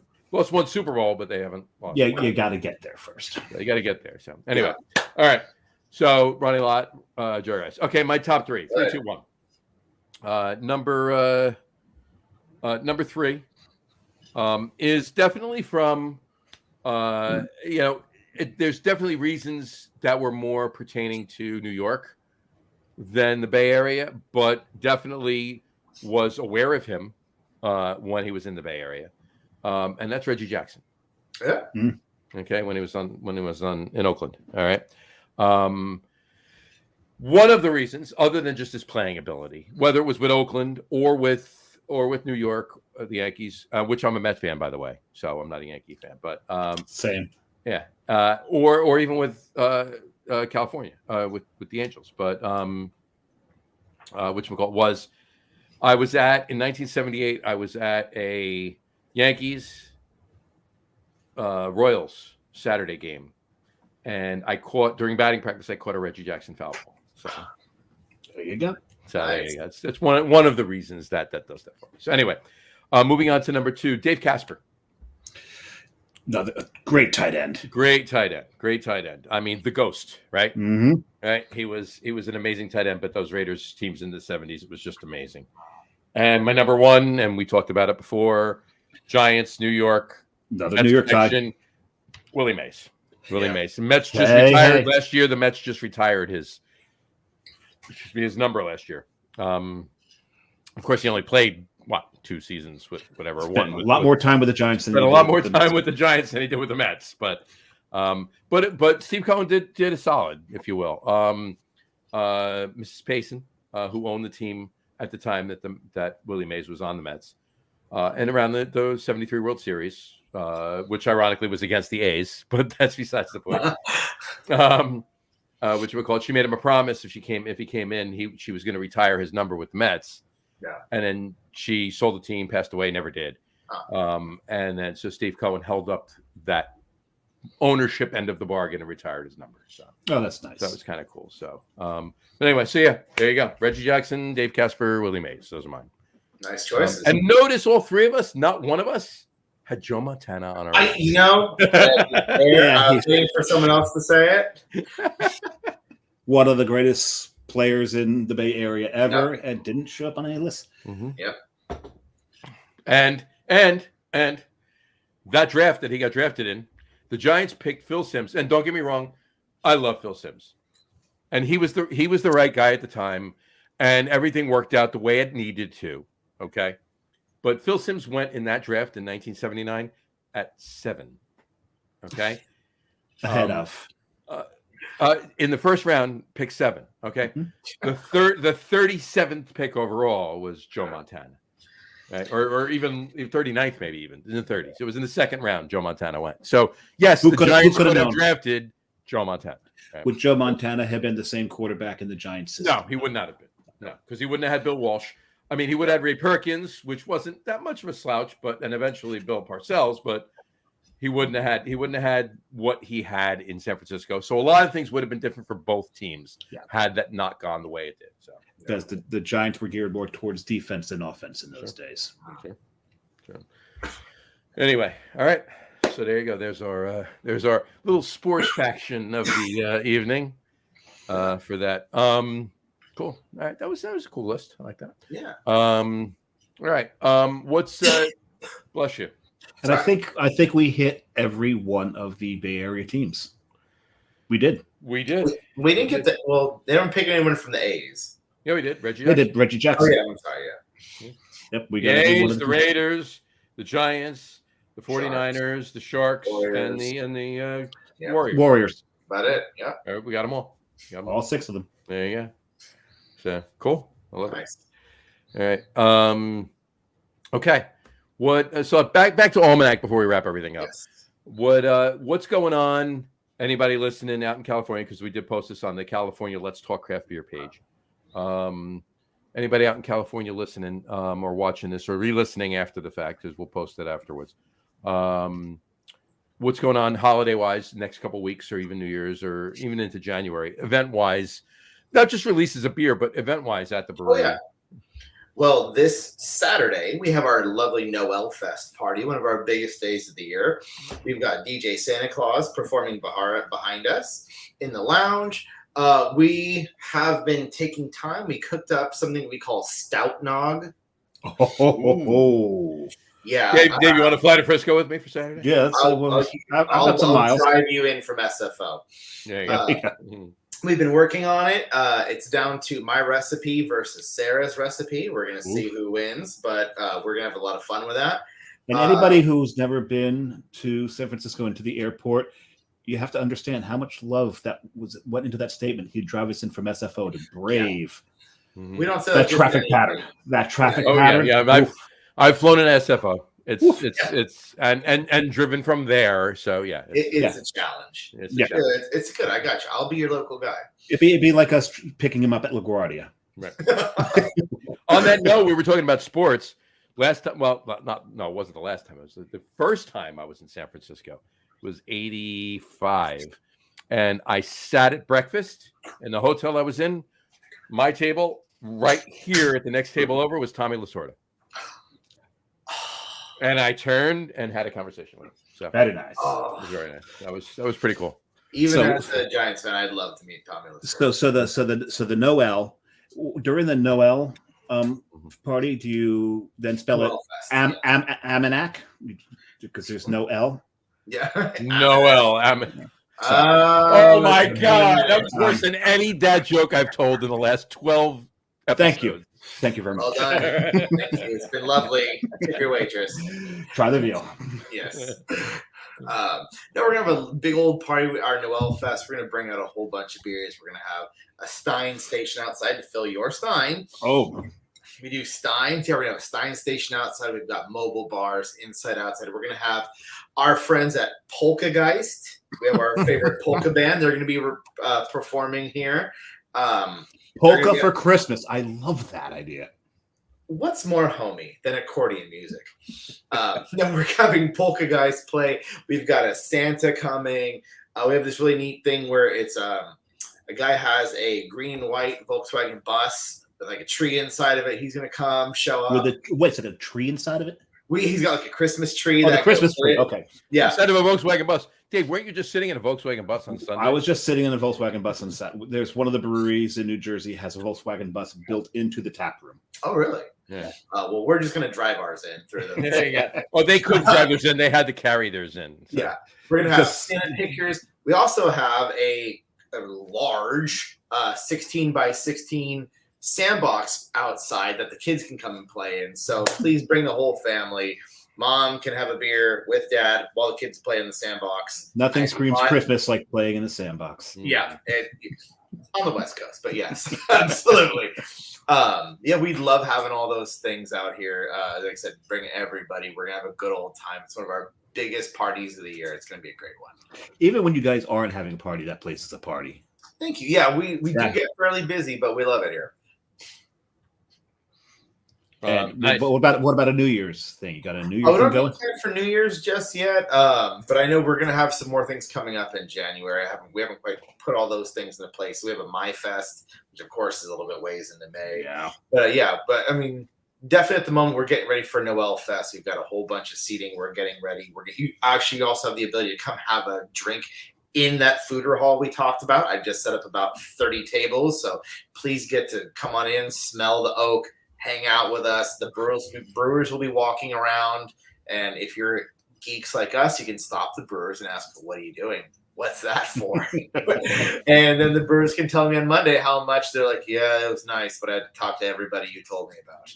So we didn't get the beer done we're supposed to get done. Yeah, the head brewer will deal with it. Right, exactly. Oh, that's funny. That's awesome. Cool. That's awesome. Anything going on as far as beers that you're aware of, stuff on the brew schedule, release schedule, or for that matter, events that you're doing next year, 2024? 2024, I mean, off the top of my head, not really any events. I know today we just launched our brand new berry sour nova. We're really excited about that. We have a couple new beers that we've Say hi to those guys. Who are they? Bye, everybody. Brandon, that was him. That was the accountant coming in for logistics. In the green version of this shirt. Yeah, pretty much. It's all, we're all in the same uniform. Beard, flannel, see you on Tuesday. No. We all are in the same uniform. Yes. Brewery wise. Yeah. There's somebody we know. We know somebody whose name will go unmentioned, who we've not mentioned earlier, who has a statement. Beards make beer. It is. It absolutely is. I think the yeast just lives in It's the yeast. It's the yeast. You go like this. Yeah. And the beer ferments and you're good to go. And it bubbles and you're all set. Did you ever have propagate my beer every day and you're good to go? Have you ever had Rogue's Beard beer? I've heard of it. I never had it because even I have to draw a line somewhere. I got to be honest with you. I've had, and Dave knows this, and I've said this before on the show many times. I've had Rocky Mountain Oyster Stout from Wynkoop in Denver. Yeah. I will have that every day of the week and twice on Sunday before I will have Rogue's Beard beer. Okay, fair enough. I've had the beard beer. Mm-hmm. It's just combing the yeast out and propagating that yeast. So yeah, whereas it does give you the willies, because there's a comedian that states the thing about hair is when it's on the body, if it's on the head, it's the most beautiful thing in the world. The second it leaves that body, it's the grossest thing on the planet. Did you have to say combing it out though? Really just not what I wanted to hear. But thank you very much. You're right. So you're never going to drink that beer. There you go, guys. Hope you're thirsty. Enjoy. Well, it's What's better than more thirst quenching. Do you ever watch quick aside? Do you ever watch quick aside from another aside? Did you ever watch Brew Dogs? The Brew Dogs, the show that they did, right? Okay. Yeah. The first season they ever did, right? Jim and Martin. They brewed a beer with Jim Cook at Sam Adams. Yeah. Right. They brewed it. It was a lobster and clam ale or whatever they did. They brewed it on a ship on a boat in a sailboat in the Boston Harbor, and then they took it back to the brewery and they fermented it in a cool ship.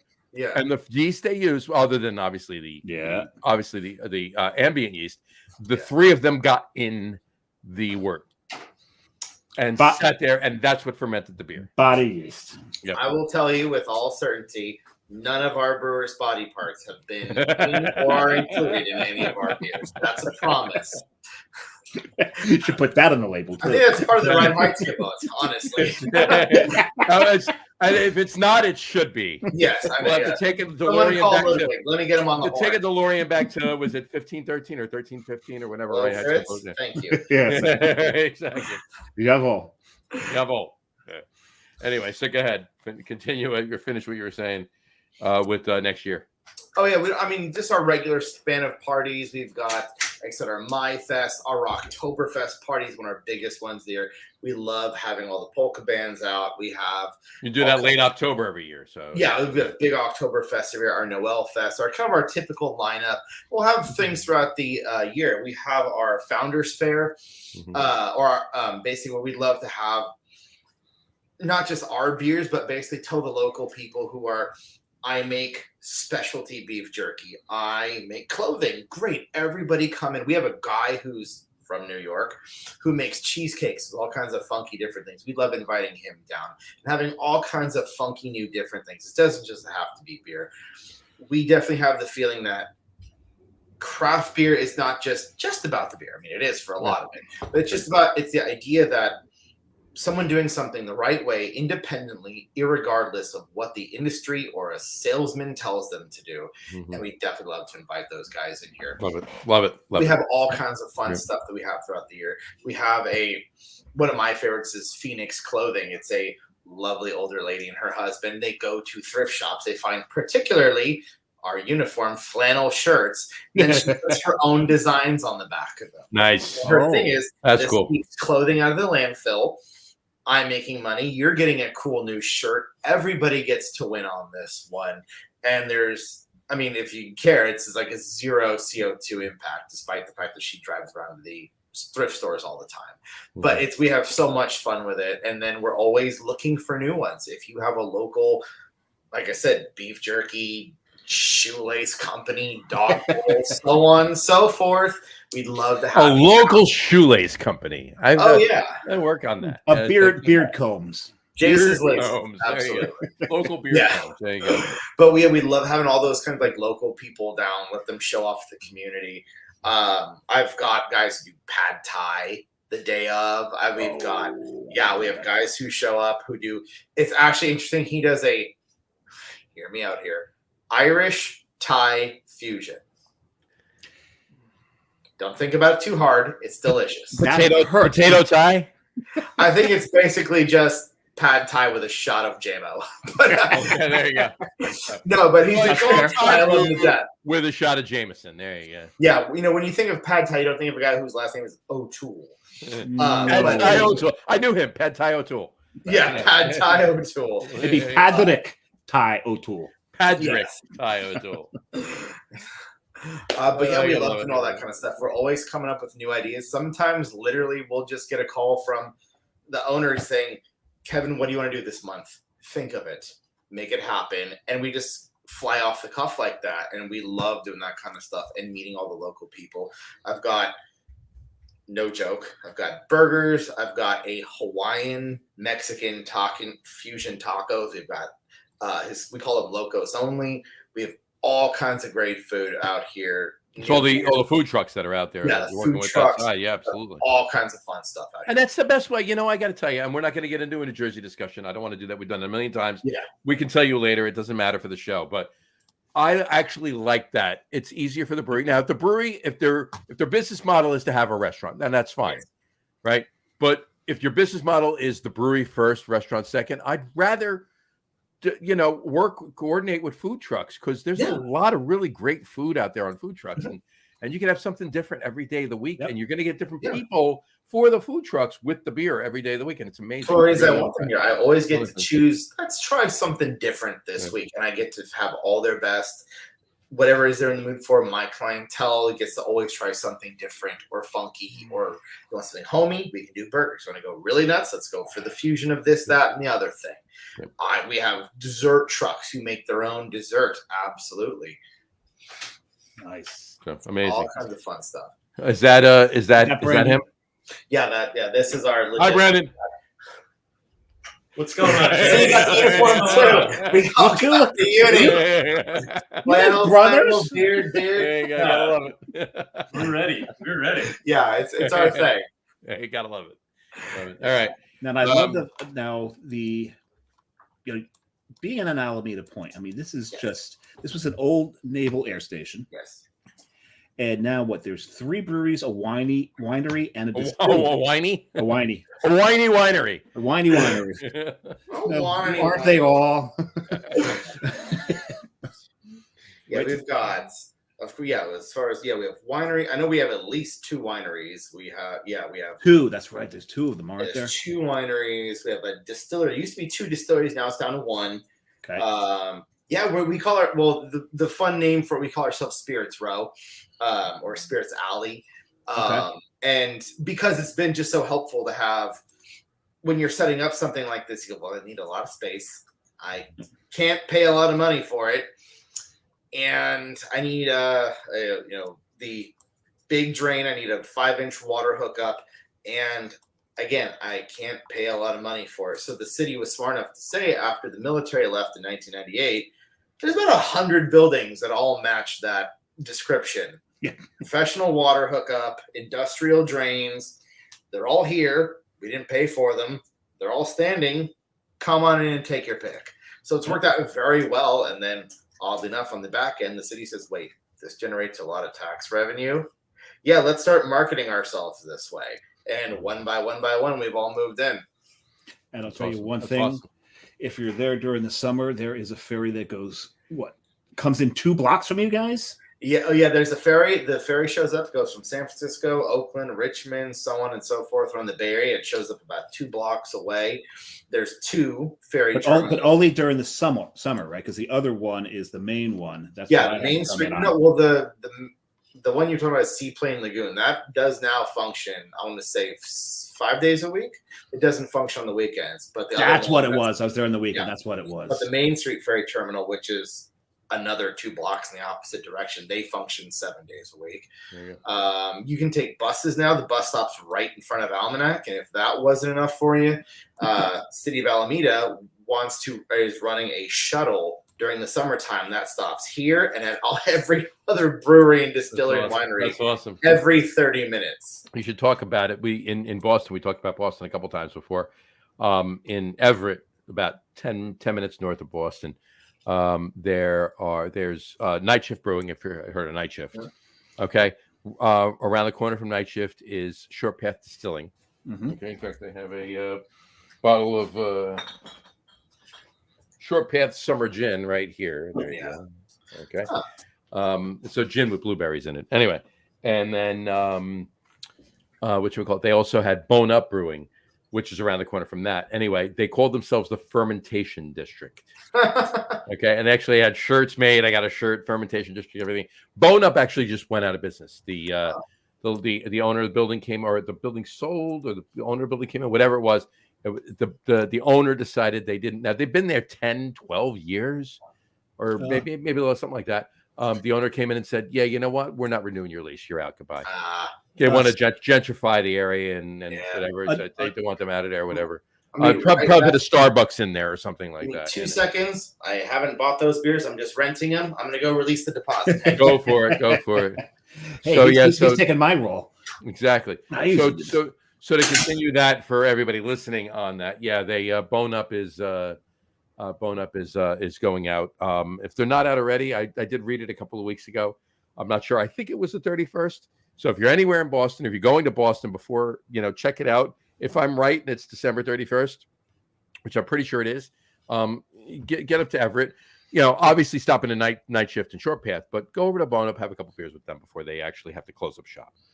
So I just got an email.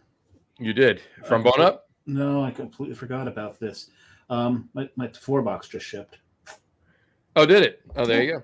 I don't remember what the hell's in this.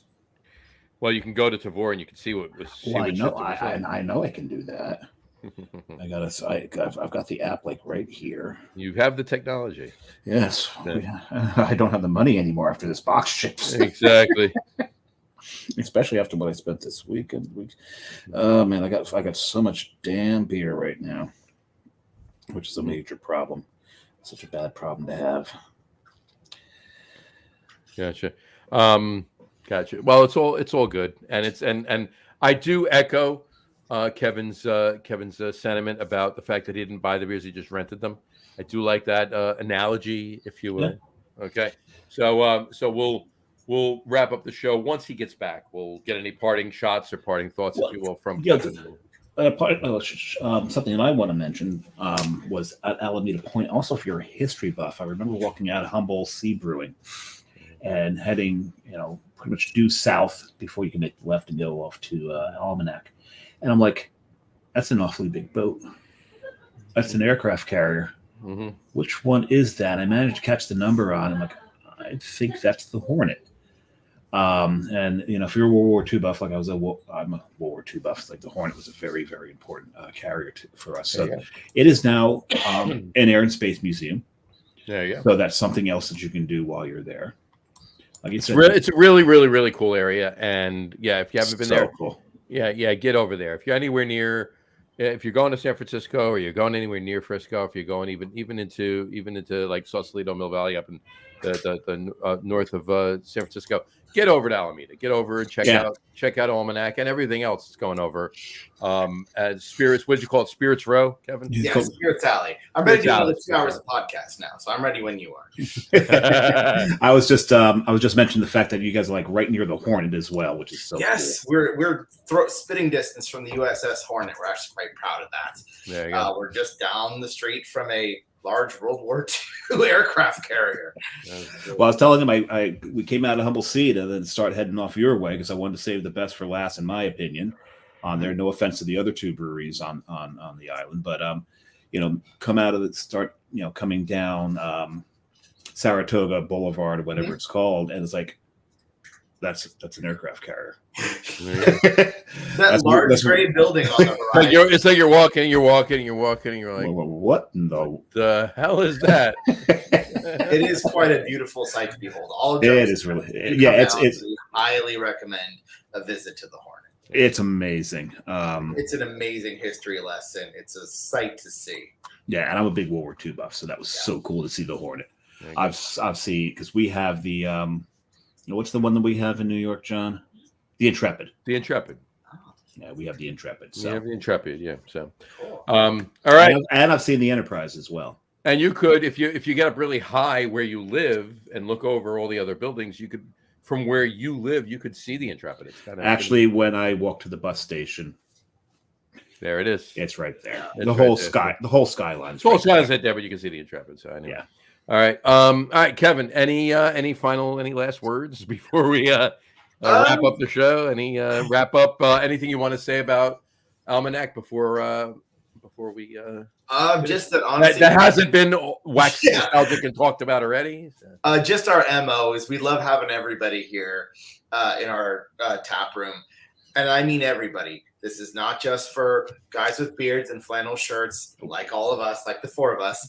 This is for everyone. And we make a point. We love moms, dads, single men, single women, kids, dogs. Bring everybody. We make a point. We want to do a family atmosphere. Yeah. We want it to be comfortable in a meeting place for this community, for everybody. And that is a full stop statement. I mean that. Dead seriously. We ask ourselves every week, is someone not being served? We have coloring pages for the kids. We have the sandbox for the kids. Mm-hmm. We're trying to get wine back for certain people's moms who just want fruit-based beverages, and that's fine. We have beers galore, of course. We have bands. We have food. We have the whole thing. We want everyone to be comfortable and welcome in our tap room. It's not just a spot for beards and flannels. Everybody's welcome. That's something I take damn seriously. And when you look around, it's very evident. And furthermore, I'm not wearing a flannel. I have my Nakatomi Plaza Christmas Party 1988 on. All right, because it's not Christmas. Don't worry about it. It's not Christmas until Hans Gruber falls off the Nakatomi roof. Or actually, it wasn't the roof; it was the 30th floor, I believe. Yeah, it just says falls off the Nakatomi Plaza, right? Yeah. And I don't care what anybody, including Bruce Willis, and sorry for what he's going through right now, but anybody, including Bruce Willis, says Die Hard is a Christmas movie. So, absolutely. Place on it, we might as well call it that. Exactly. Yep. So anyway, all right. Great. Kevin, thank you so much for coming on. Once again, great.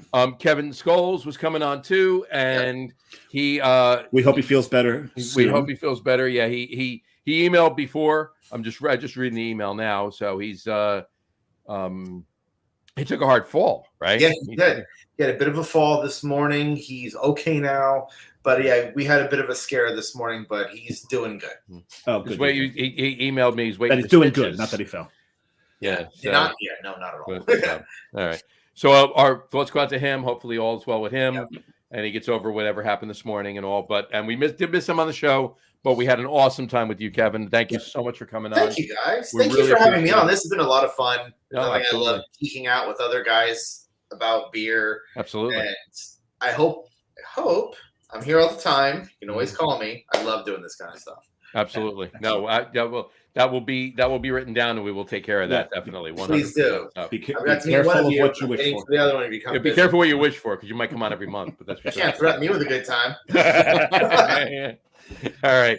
Stick around. We want to talk to you after we sign off. But on that note, we'll wrap the show up for today. We want to get ready for watching. And for those of you just listening to the audio podcast, thank you for listening. Don't forget to visit our website, www.loggerroom.com. That's LAGERROOM.com. And please remember, like us and follow us on all of our social media, Facebook, Twitter, Instagram, and of course our YouTube channel. All of them are at The Logger Room. Remember, we go live with the video podcast on Facebook, YouTube, Twitter, which is now X, and Twitch every Tuesday night around 6:30 p.m. Eastern Time. And for those of you who just want to listen to the audio podcast, you can do so on our audio host, Spreaker, as well as iHeartRadio, Apple Podcasts, Spotify, Odyssey, Audible, Google Podcasts, Amazon Music Podcasts, TuneIn, Podcast Addict, CastBox, Deezer, Podchaser, Listen Notes. Pretty much anywhere you can find an audio podcast, you will find the Log Room Guys Craft Beer Podcast. And if you haven't done so already, if you haven't done so already, please subscribe to one or more of those feeds, and you will never miss a show. Again, thanks for following along with us. Have a great rest of your week. Have a wonderful weekend. Continue to have a wonderful holiday season. Drink a lot of beer, but drink responsibly. And we will talk to you next week, folks. And be Take prepared care. next week with your holiday beers. The holiday beers next week. It's our Christmas week show. It's our last show before Christmas next week. So be prepared with your holiday beers next week. So, Yeah. Take care, folks. Cheers. Wear your ugly sweater. Yes, we will be.